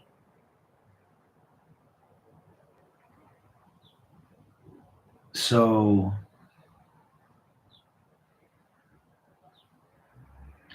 in other words, the expulsion has to be sacred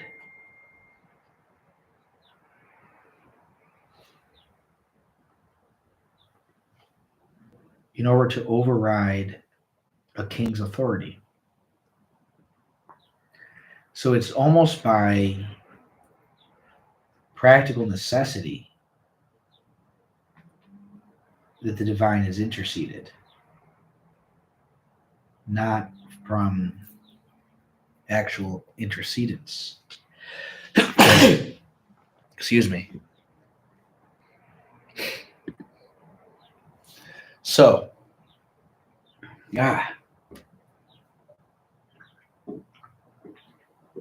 okay.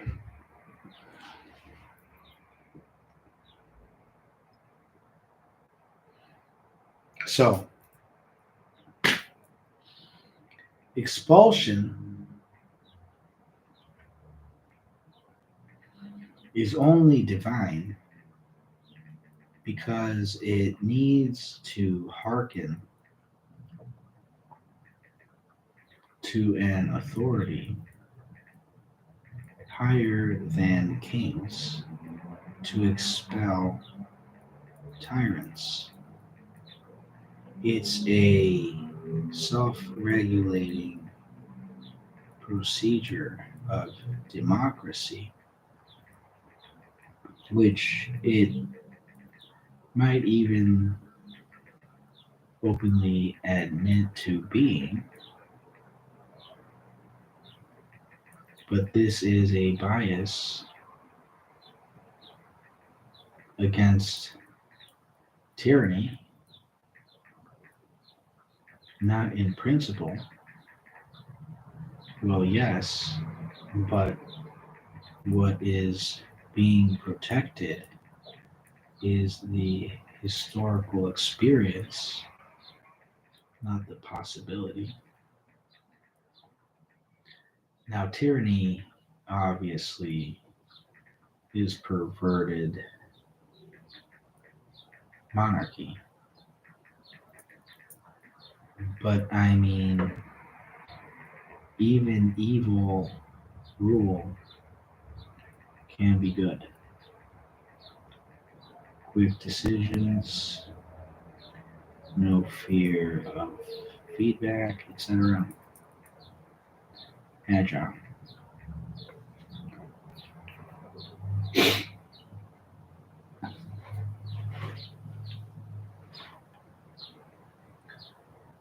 Capitalistic companies. Capitalistic companies are tyrannical at their best.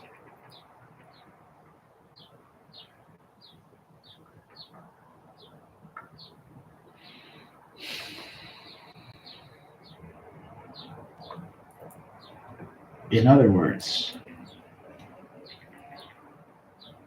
the purifying of society by expulsion hijacks purification for power. Purification is brought in for its divine attachment, i.e., it is going to be that which grants the divine authority.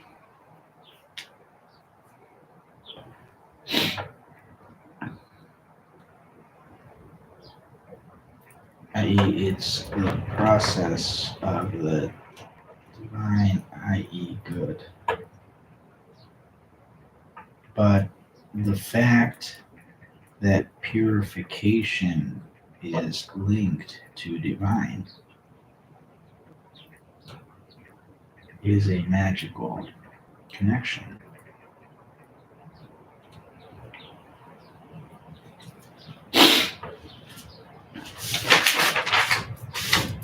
Yes, this is an extraordinary diagnosis. You're tapping into metaphysical sleight of hand, like ostracism, the appropriation of the sacred for the political legitimacy. Political hijacking of the sacred. Ostracism in Athens wasn't merely civic, it was a liturgy of legitimacy, structure of the divine purification. The communion vote catharsis not just as a procedural vote, but as an act of sacral expulsion. The pharmacal rituals where Israel was cast out for the city's sins. The polis borrowed the grammar of mythic cleansing to give its political choices the air of necessity and higher order morale. You're exactly right. Ostracism was a democratic vaccine against tyranny. The trauma of Pisistratus and other autocrats, ostracism became a prophylactic based on fear. It wasn't about truth, it was about stability. What's truly magical in the technical sense of the sympathetic magic is how the procedure itself becomes a conveyor of rightness. The people vote, the name with the most shards is exiled. No trial, no appeal, no proof. This is sacred mechanics, not sacred ethics. It works because it resembles purification. So it works because it resembles. So we just noticed that, in fact, the expulsion catharsis is identical to the tragedy catharsis because they're both dramas, rituals.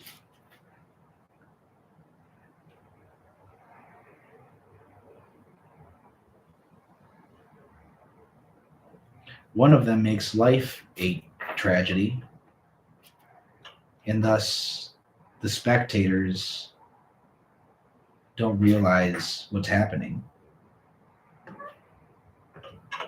because mimesis is not involved. Mimesis. Mimesis is something that we need to investigate.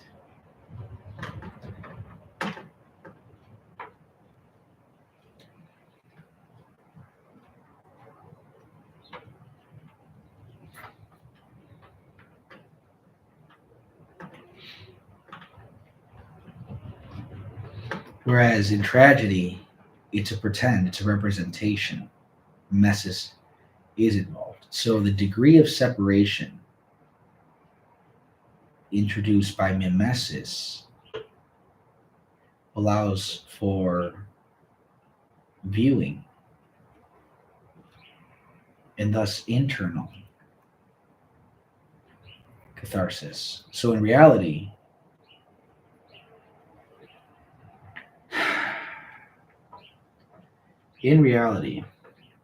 both catharsis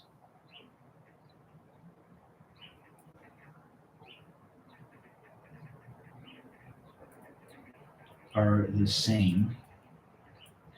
Both are dramas, one of life, the other of representation.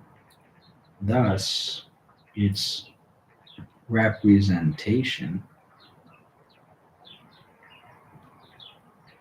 that causes the external catharsis to become internal,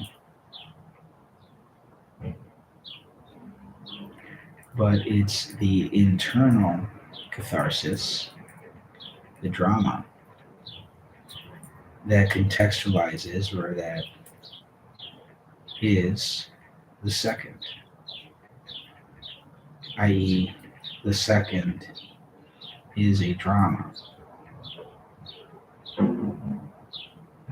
but it is a drama without mimesis. So, what is it about mimesis that internalizes purification?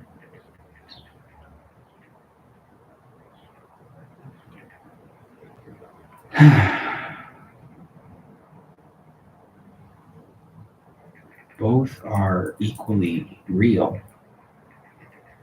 Both happen to human eyes just the same, yet the fictional narrative of the one, the rework, the representation of reality as representation and not presentation gives it internalizing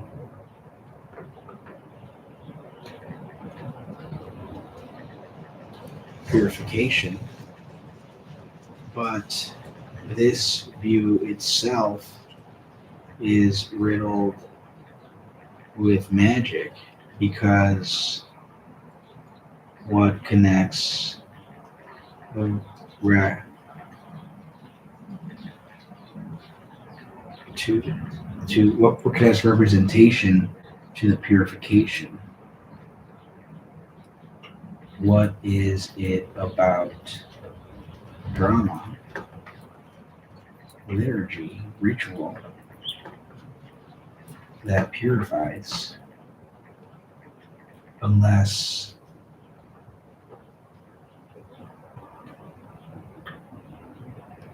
it isn't the representation that is purifying, but it is the ritual presented in different modes, but the divinity of the ritual is itself originated from magic, not real connection.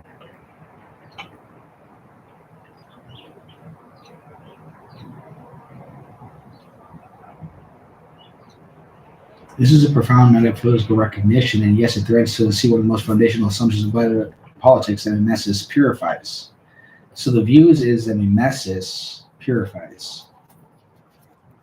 It's representation.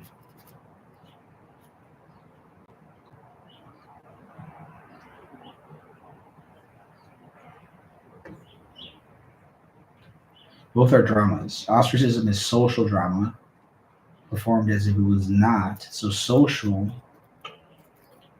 has a lie, as if not. And tragedy, as if. And this is performance. So this is performance. So it is an honest lie. Tragedy is an honest lie, whereas social drama is a lie, is a deceptive lie. And deceptive lie means that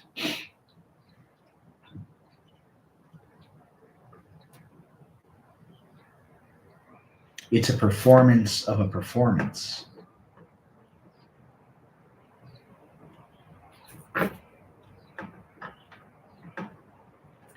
Whereas the tragedy is just the performance. It's a performance of the performance, because the performance is life. And the performance of the performance is that it is part in the performance. The original performance is that it is not a performance. Now, the performance of the performance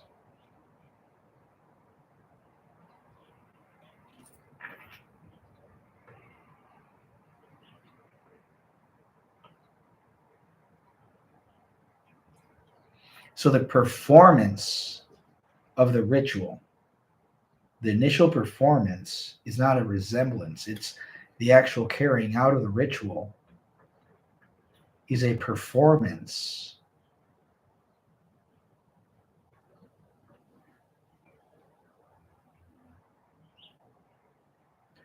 Is a performance. So the ritual itself is a performance. What's the performance of the performance? The performance of the performance is that the ritual is not a ritual. What does a ritual mean? Even because the casting out is clearly a ritual. So why would it be pretending to not be a ritual? What does that mean? Well, it's not that it's pretending to be a ritual. It's that it's not arbitrary. That it's necessary. So the performance, the ritual, is the performance of necessity.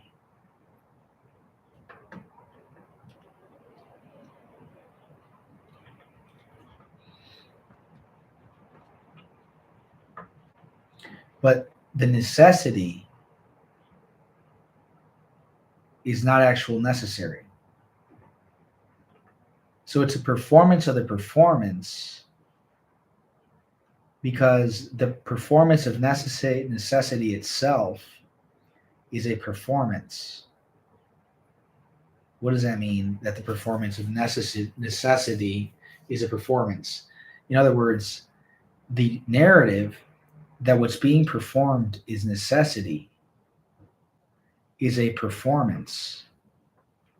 It is in itself the truth. What is being performed is not necessity. It is arbitrariness under the guise of necessity. In a tragedy, the performance is of arbitrariness. No, the performance in a tragedy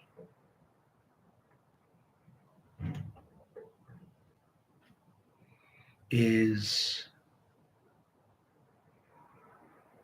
the performance of a necessity,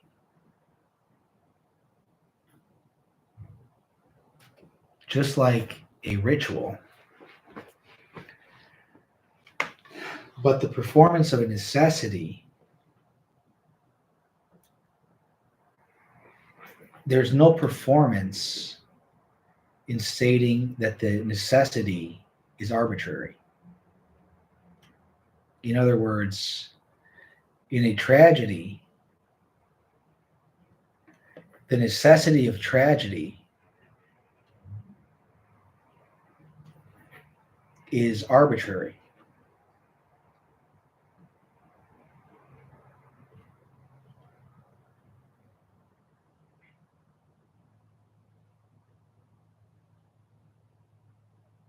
No. So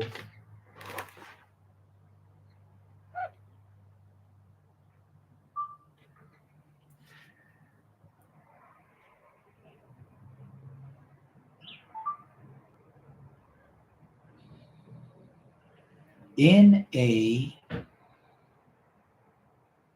tragedy versus a social tragedy, a social drama.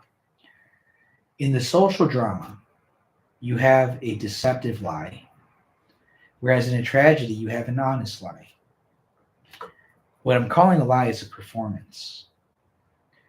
In the social tragedy, the performance is a performance of necessity. What's happening is necessary.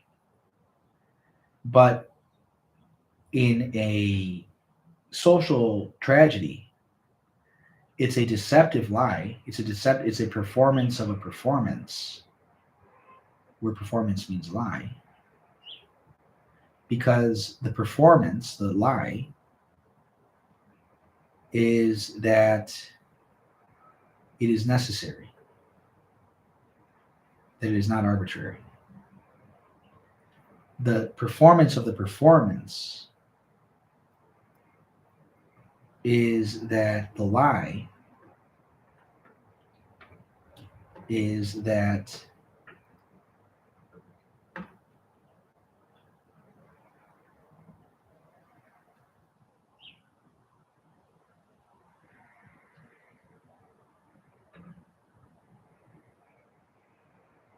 the performance of the performance is that this lie, the necessary link, is being performed as a performance, as a truth.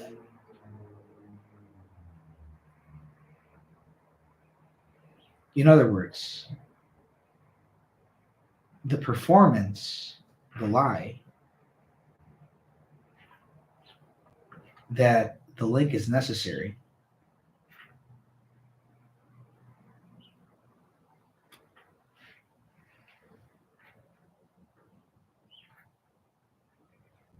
means the truth is that the link is arbitrary.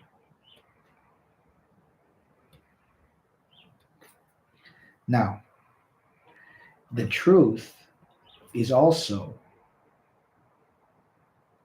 that there's a lie that says a link is necessary. That's a truth. The lie is a truth that is believed. It isn't believed, and that is the performance. It wouldn't be a performance if it didn't have anyone to believe it.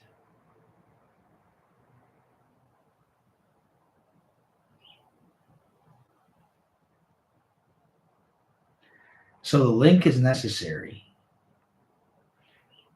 is the performance.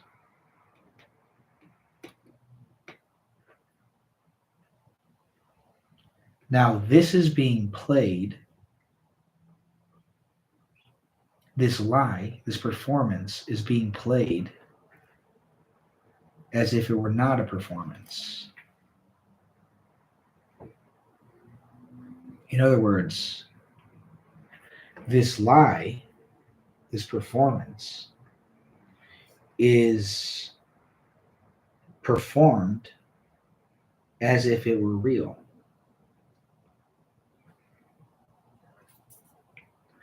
Which is to say that the original link, the necessary original link, is not arbitrary, but it's actually necessary.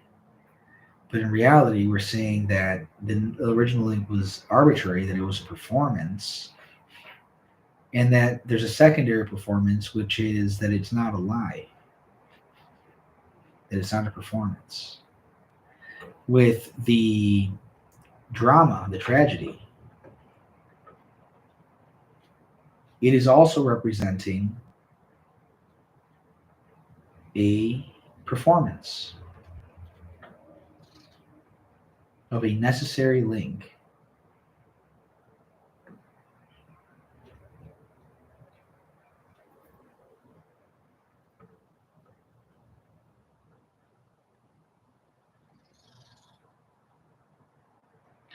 And although the performance of a necessary link is the truth, the non-performance, that it is arbitrary. In other words, it's an honest lie in a tragedy, in a play.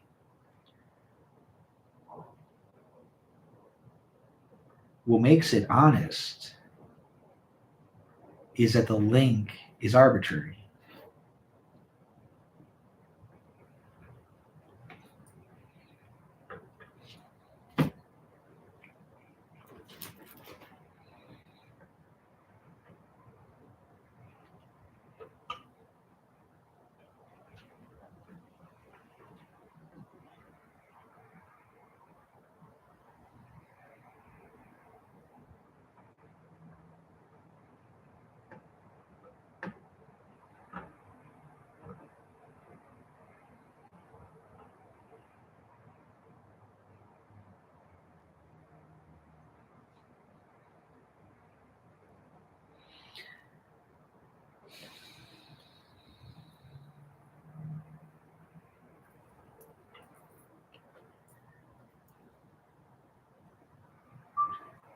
Okay, so in the performance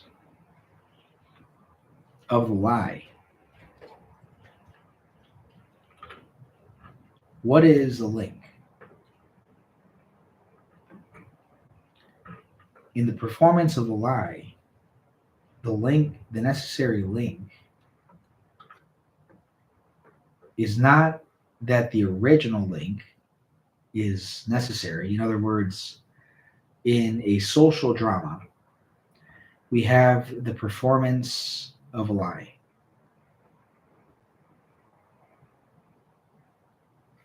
That the link is necessary between the action and the result. That the action is necessary. And that it is not a drama. Well, why are we linking drama with arbitrary and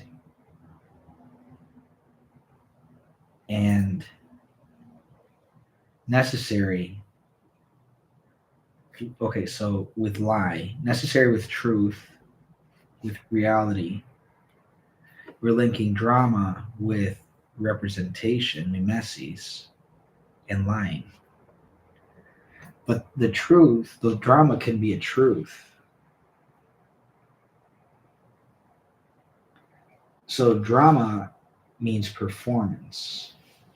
In other words, to say that a social drama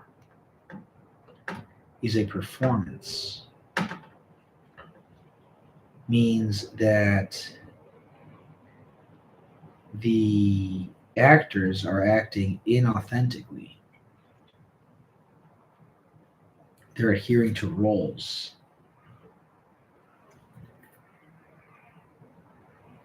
But the roles are coming off as they were non-roles. Where a role is scripted by context, not by inherent nature. In other words, the myth is that the priests and people possess divine right to purify the city by expulsion, divine right, divine power by magic, to expel people from the city, to defend from evil, chaos, the disorder, the opposite of their society. So the myth is that they don't actually possess any power, that it's all by magic attachment of touch and ritual and repetition, and that the expulsion is really to protect their fear. So fear is the truth, expulsion is the act, divinity is the narrative, divine necessity. So why would fear have recourse to divine necessity? And why would that build a narrative? Unless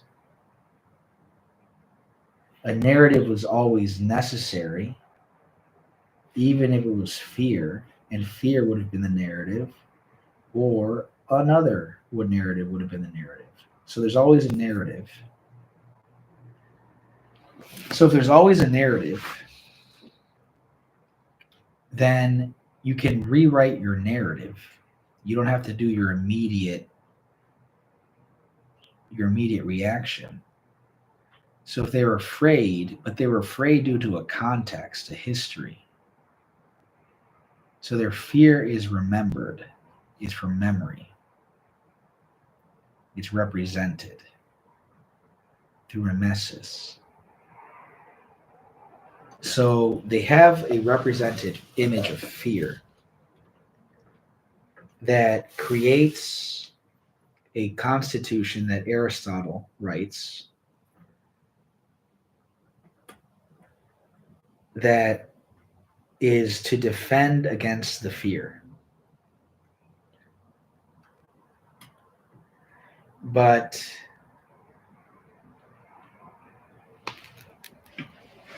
if the fear is of something that's less powerful than you, then why would you fear it? You fear a spider because it's small, quick, and potentially poisonous. Only if you know that it's not poisonous or doesn't have teeth or whatever, that you can be less scared of it. But as long as you're afraid of dying under the hands of a spider or the unknown, you're terrified. So fear has to do with a perception of power.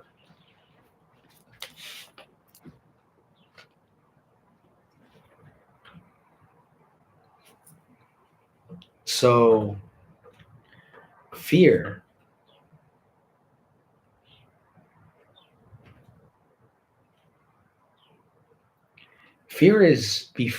is actively in the presence of power, or is it the memory of power?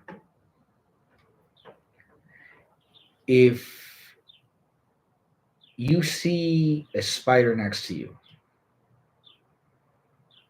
you immediately jump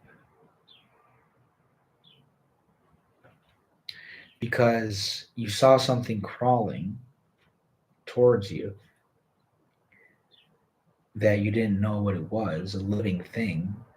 You saw potential danger. You saw activity coming towards you of unknown specificity, and your body read it as danger.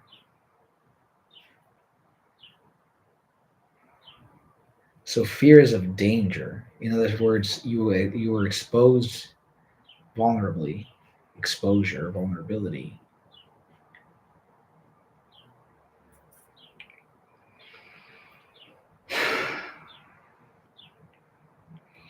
So vulnerability sets up a dissymmetry of power.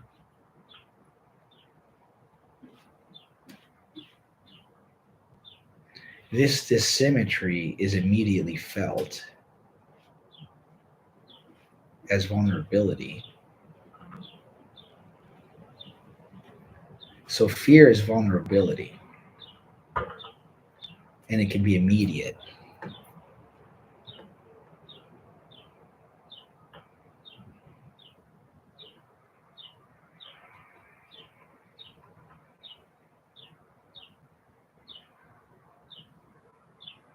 Now,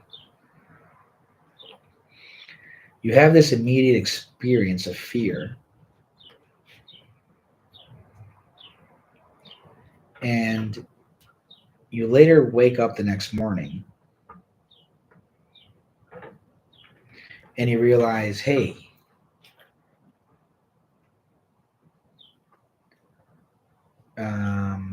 Caesar is causing my fear.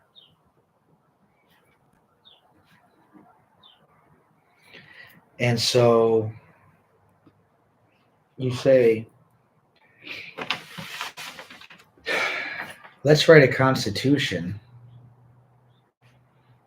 to expel him.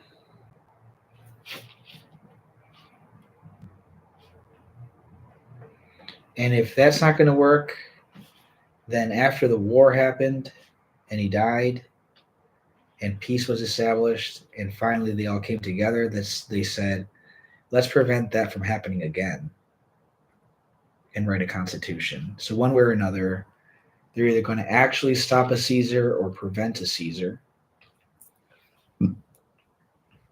So they have a Caesar in mind who will do certain things to them based on experience that they have felt. And so they want to protect against those experiences. So they develop mechanisms to expel Caesars, they say the only way we can get rid of them is not by public execution. So why did the Athenians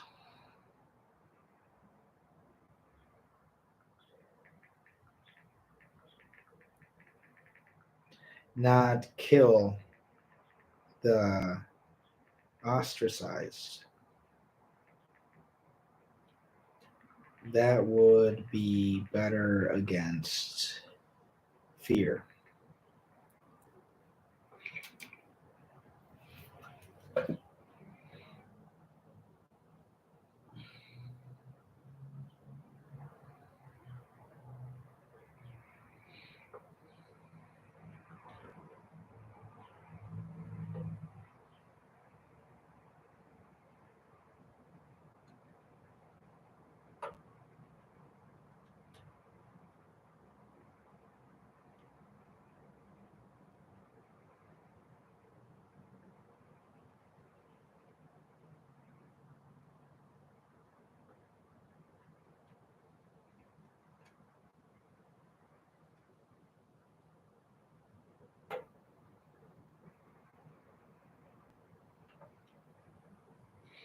So the reason they did not choose to kill, so to kill versus ostracize, and is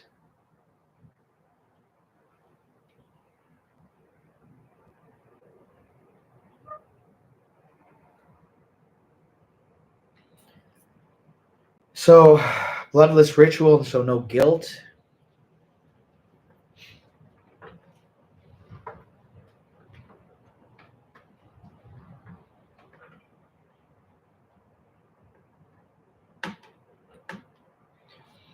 So you don't kill, no guilt, but also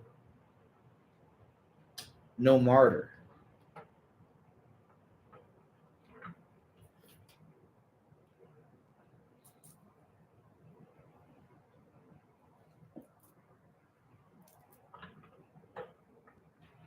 Martyrs haunt. Can't erase a name. So legacy and power. Okay. Very good. Let's check how everyone's doing. And we're going to take a 5-minute break. Just re-up on gas. Facebook has been down for 10 ages.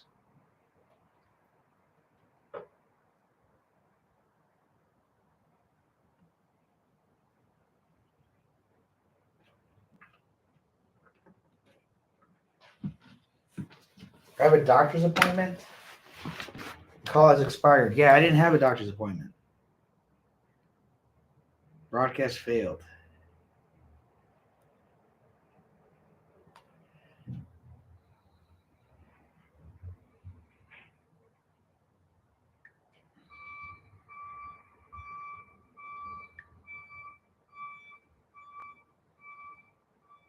Gooch on the Facebook and everything else in life is okay.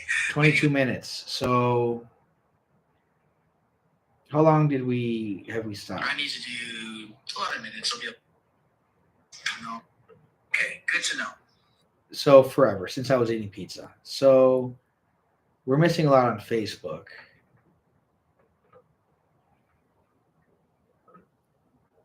So this is 4. What a nightmare.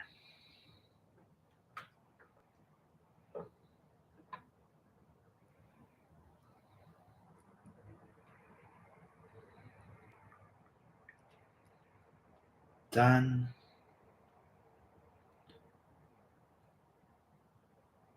Okay.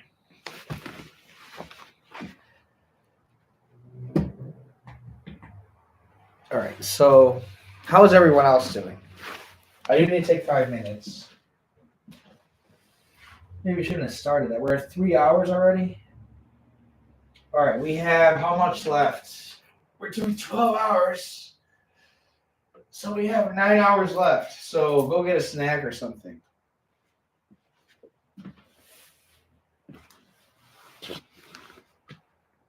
Okay. It is good to be alive. It is good to be alive, my dear sir. Oh, it is great. It is splendid. I'm alive from Monday to Tuesday, Thursday to Friday, Saturday. Sundays I do speak the Lord divine.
Right.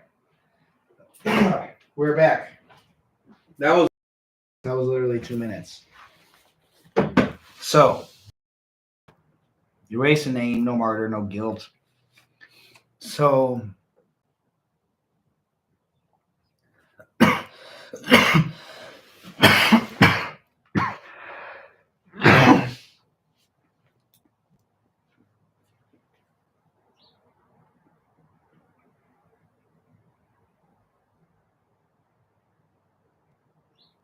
okay. So, no guilt, no martyr. So there's a further guilt, there's a further fear that ostracizing is trying to address. It's a pretty tactical solution because the decision was placed before Aristotle's hands right in the Constitution. And he said, should I make the death penalty or should I do the ostracize? And he's like, if I kill him, he'll become a martyr. Died for the cause, like Socrates.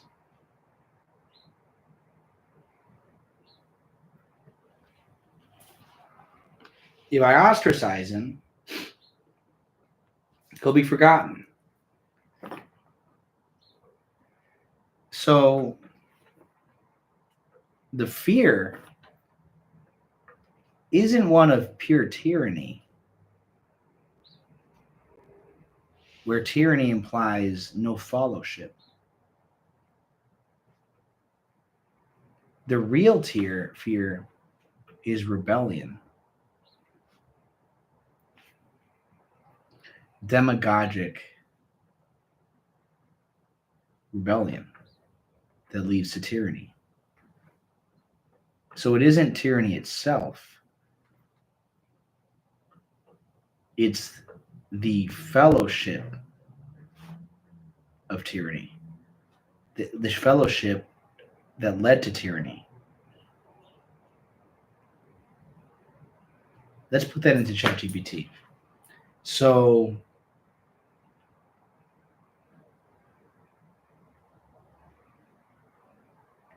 by ostracizing, they avoid martyr. Martyr implies followers, implies purification was not of tyranny as power absolute, but rather demagogic rebellion that might lead to tyranny as they saw it happen before.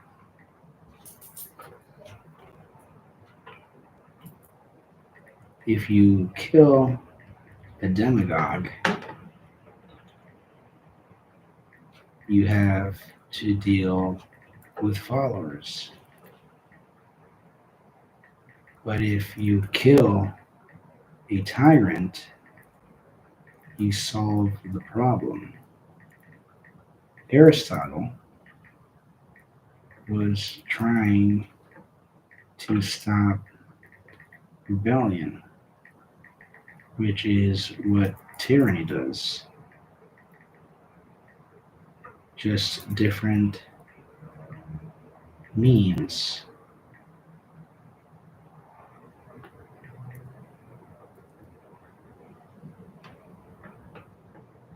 But both coerce power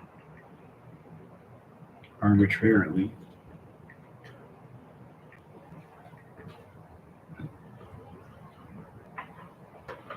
in the sense of power being that which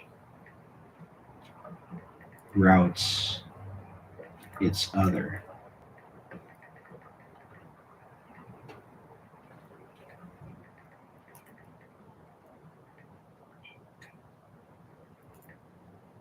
In other words,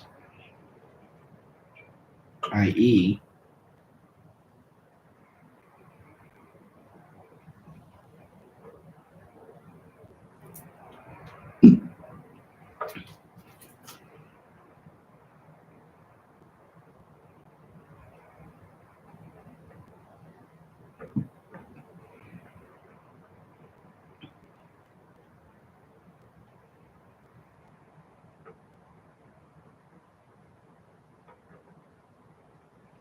democracy was seen as an improvement to tyranny and monarchy because it had better controls against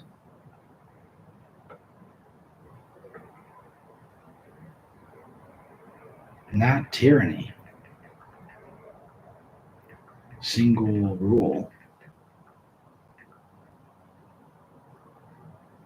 but rebellion. Tyranny was defenseless. Monarchy was defenseless, both with regard to the people and the king, who could, from either source, sprout tyrants. The people indirectly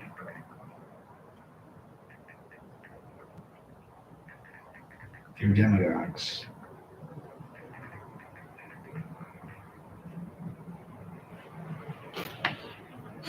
But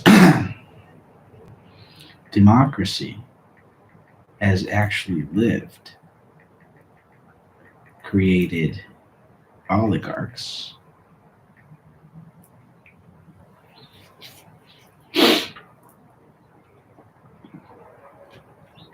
who acted as legitimized demagogues, i.e., they peddled the narrative.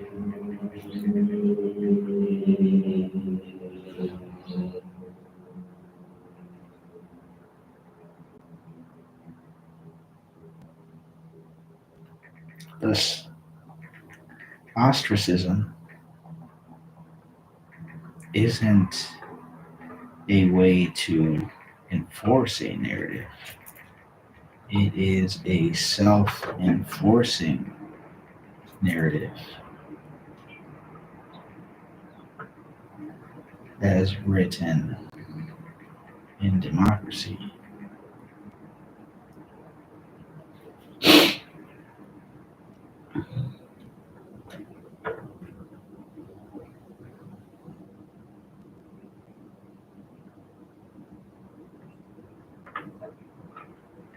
It's a narrative that peddles a narrative as true.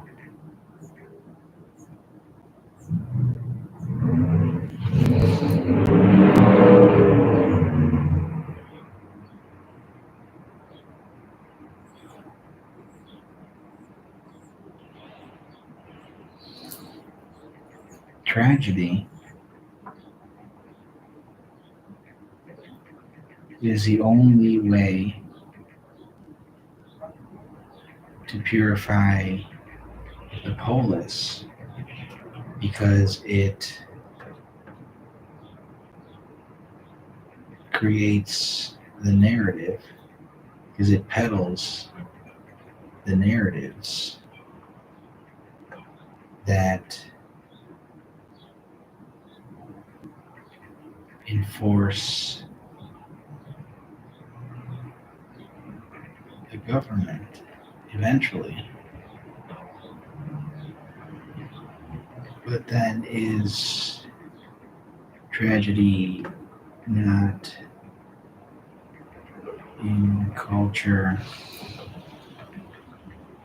too, and thus subject to the same narrative influence as it seeks to overturn?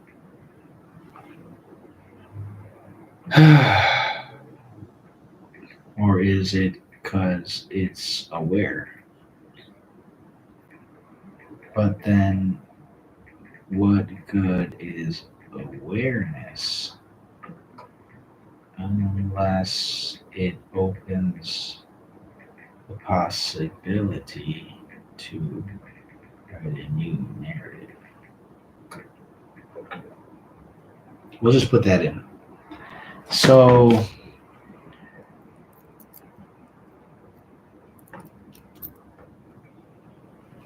this is devastatingly sharp. You've walked directly into the philosophical heart of democratic ritual violence. Ostracism is not protection from tyranny, it is protection from martyrdom.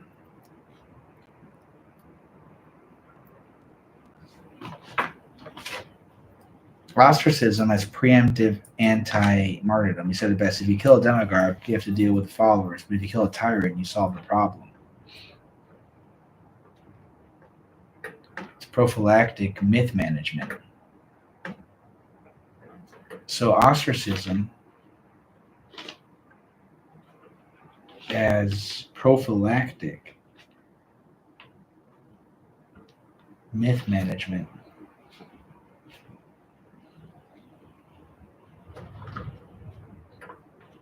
narrative contagion, virality, transgender in the age of virality.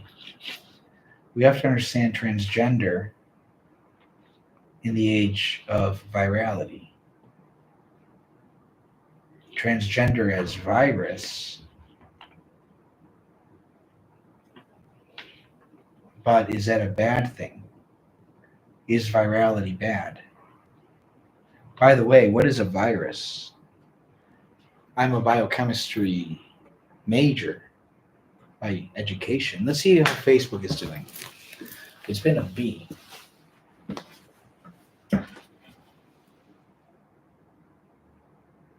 Oh no, Kick is down.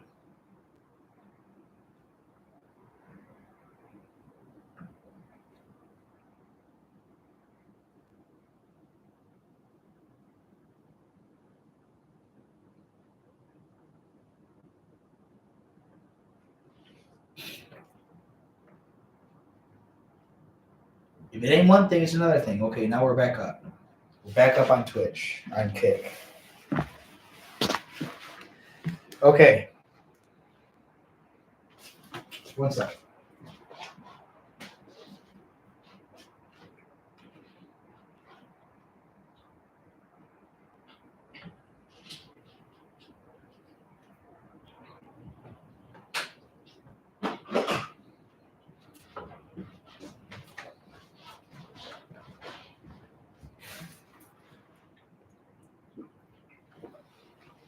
Okay, so as a biochemist, what is a virus?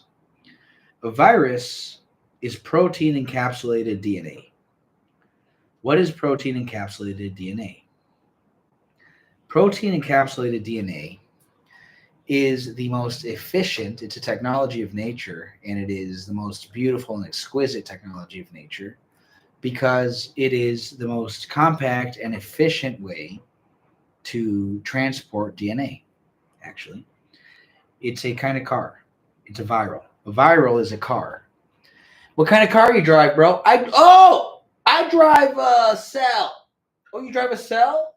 I drive a viral. A viral is a Ferrari. It's a Bugatti.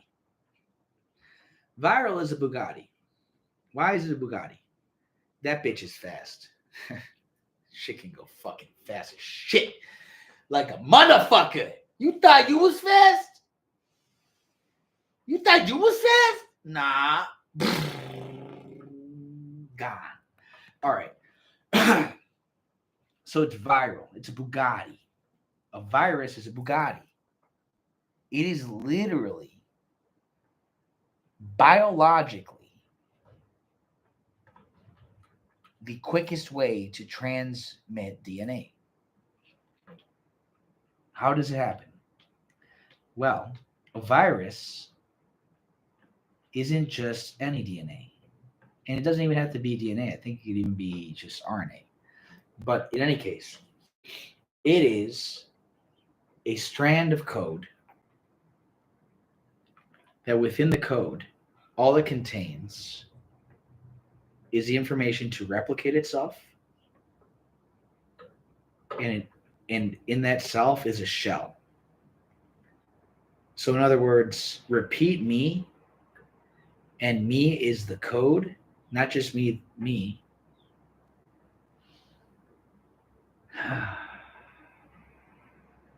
Shoot. Hello? Hi, is this Excelicare? What? Is this Excelicare? Nope. Fucking bitch is interrupting history.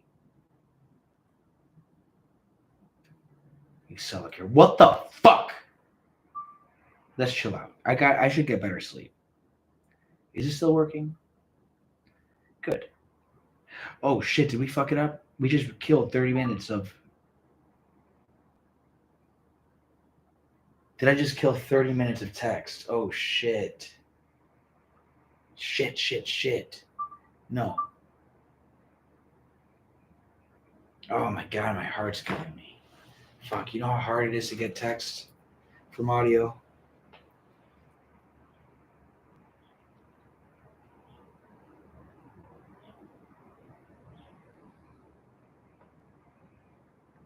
I fucked it up. God fucking damn it. Oh my fucking god.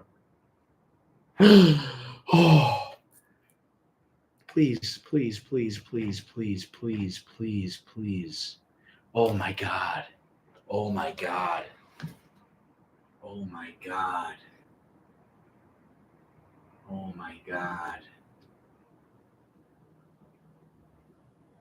Oh my god. Okay. Never again. Never. What was I saying? Done. What was I saying?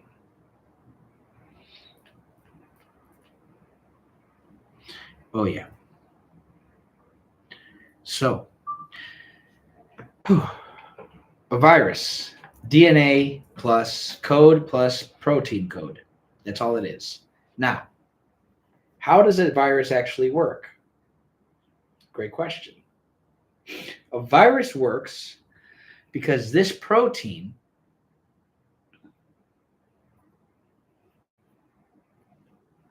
travels from cell to cell. Let's just imagine a protein in the wild. It didn't come out of nowhere ex nihilo. Let's imagine you picked it up because someone sneezed it and you caught it in your eye. They sneezed in your eye and it melded. And the virus infected you in the eye cell. It went in and it hit an eye cell. Literally, it hit a cell. So there's protein on your cell, on your eye, from the virus. This protein, as protein shell, is specifically made to get inside the cell. It's a protein with a receptor on it, typically a receptor, known very well to the cell as a type of food. And so it comes in by camouflage, like a Trojan horse, into the cell as if it was good for the cell. And then it just doesn't go into the cell. The cell is actually a pretty fortified thing. Once you're in the cell, it's not enough to just be in the cell. It's like being in Manhattan. The cell is immensely populated. It is busy. There's a bunch of cars crashing. Everything is happening in the cell. What do you have to do? You have to get to the downtown, the center of the city, the cell, nucleus. So it gets eventually to the cell nucleus. This is eventually why you would need many, many, many viruses.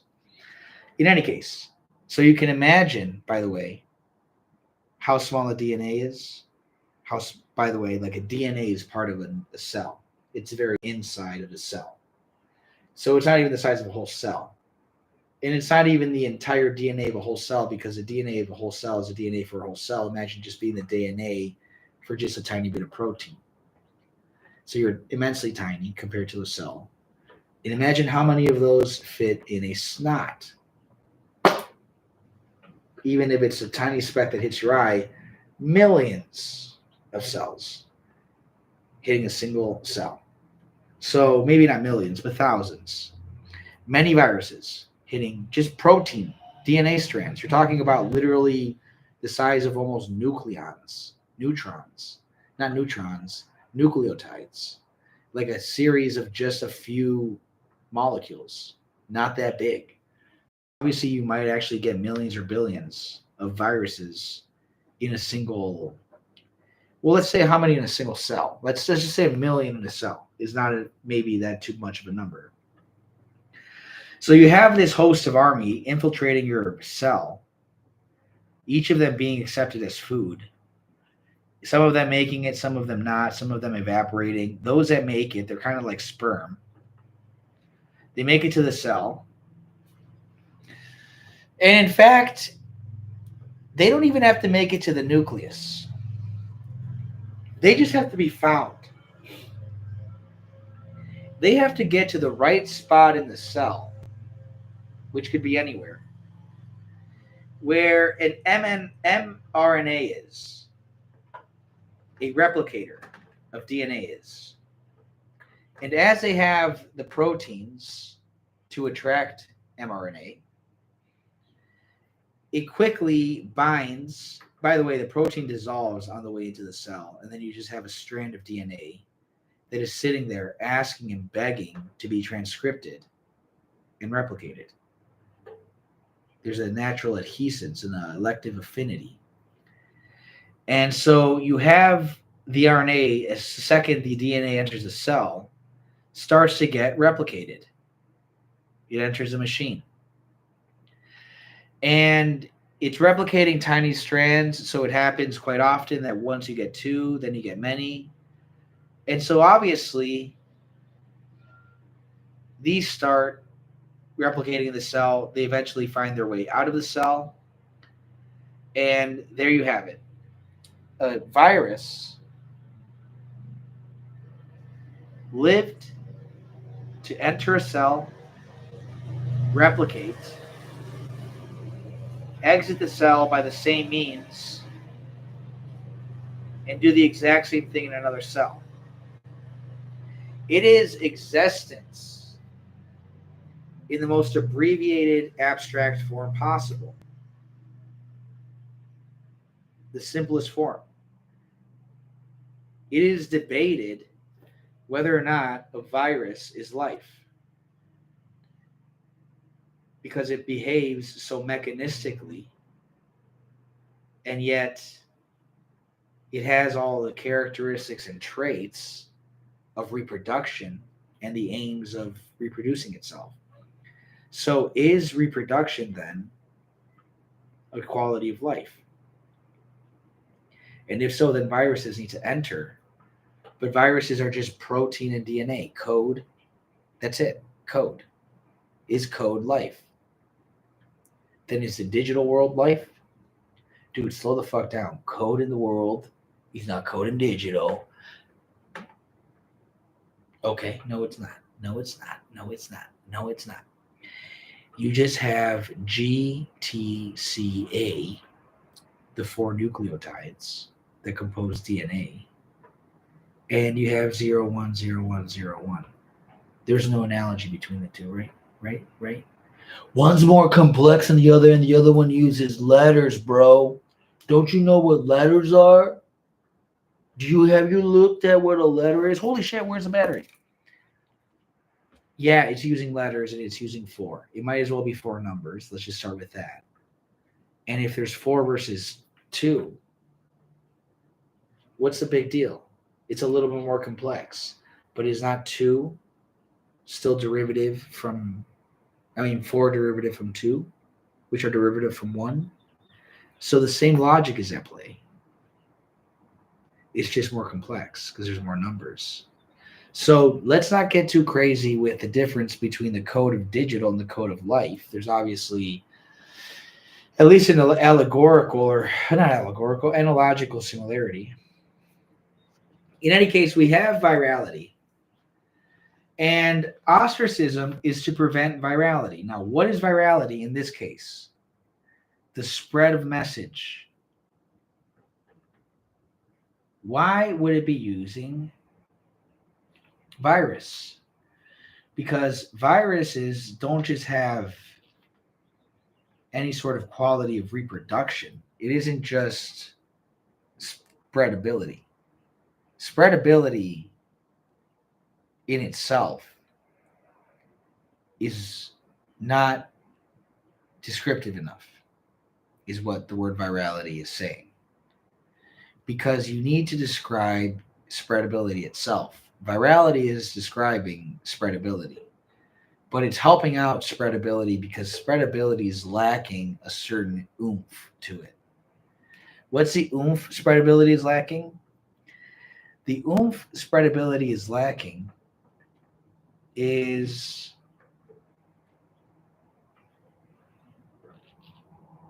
much spreadability. The spreadability of spreadability.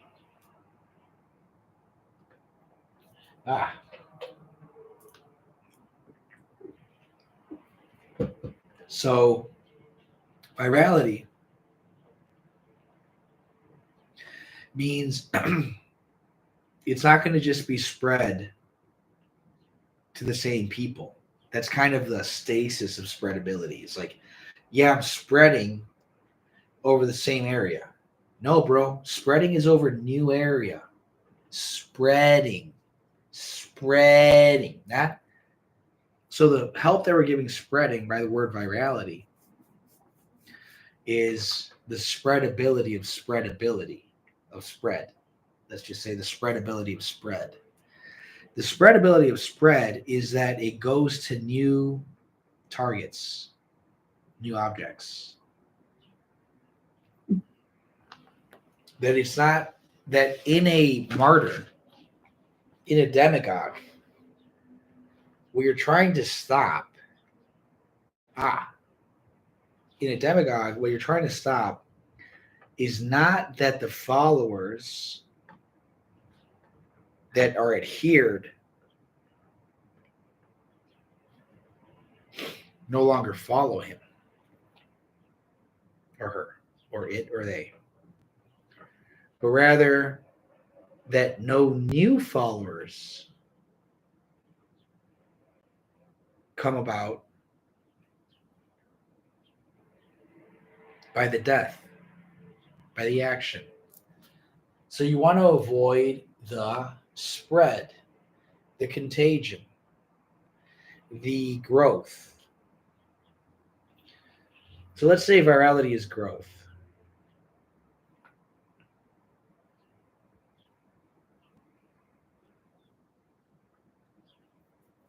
Virality is growth. Okay.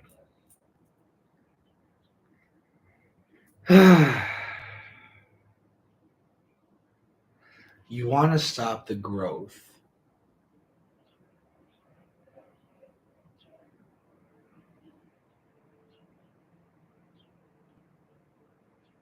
of martyrdom.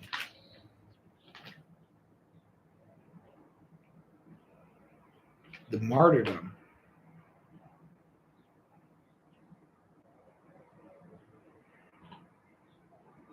the myth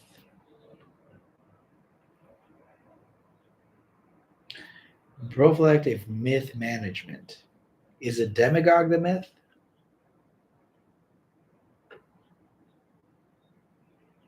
In prophylactic myth management,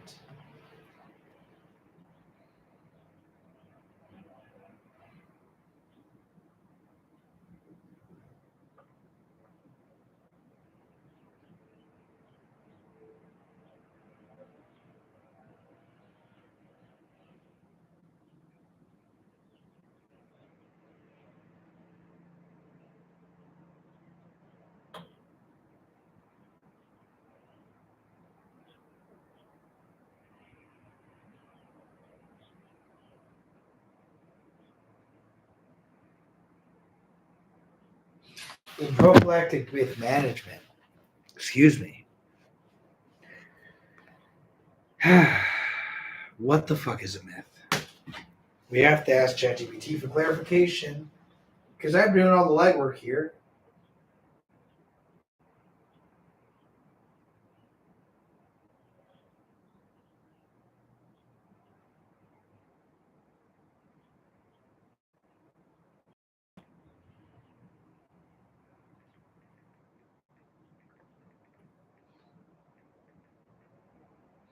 The myth is a narrative. I'm so dumb. But it is prophylactic is myth management via myth, but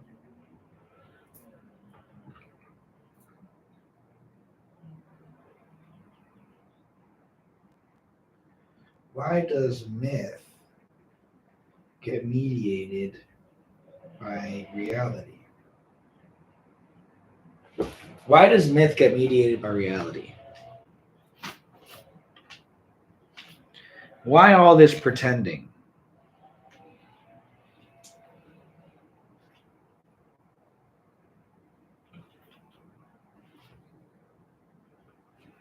That's a real question.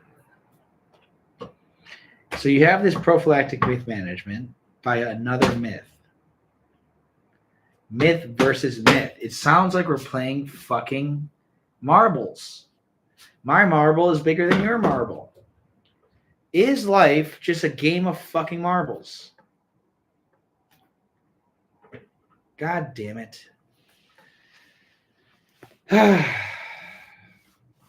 What do you think?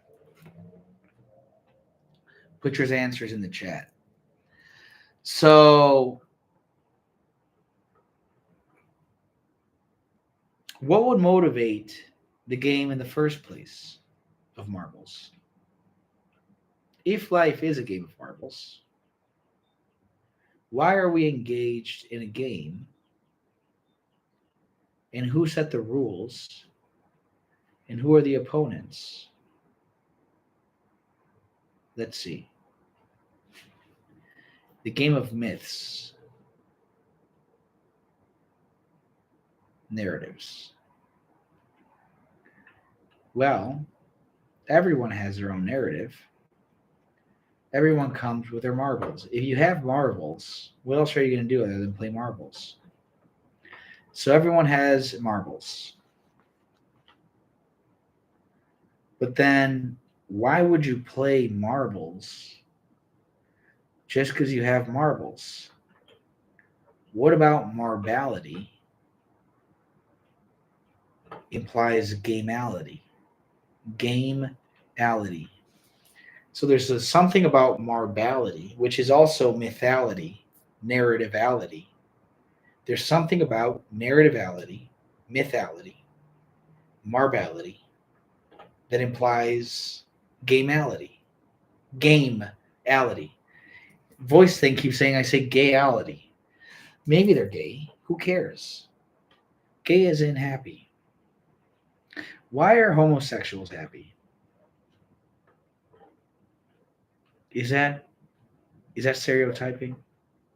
Perhaps. I've actually met many somber, melancholic homosexuals who are very deep and introspective. So definitely doesn't pick, but yet they were very kind. I haven't yet to meet a mean gay, a mean homo, with all due respect. What's up with the niceness? So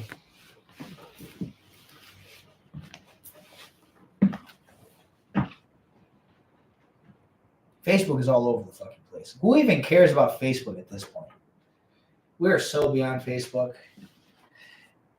YouTube is a fucking disaster. I did a 9-hour video on YouTube. Guess how much it saved? 10 minutes. So whoever doesn't tune in live on YouTube is absolutely fucked. By the way, I'm going to cut these at 3 hours on YouTube because I got fucked.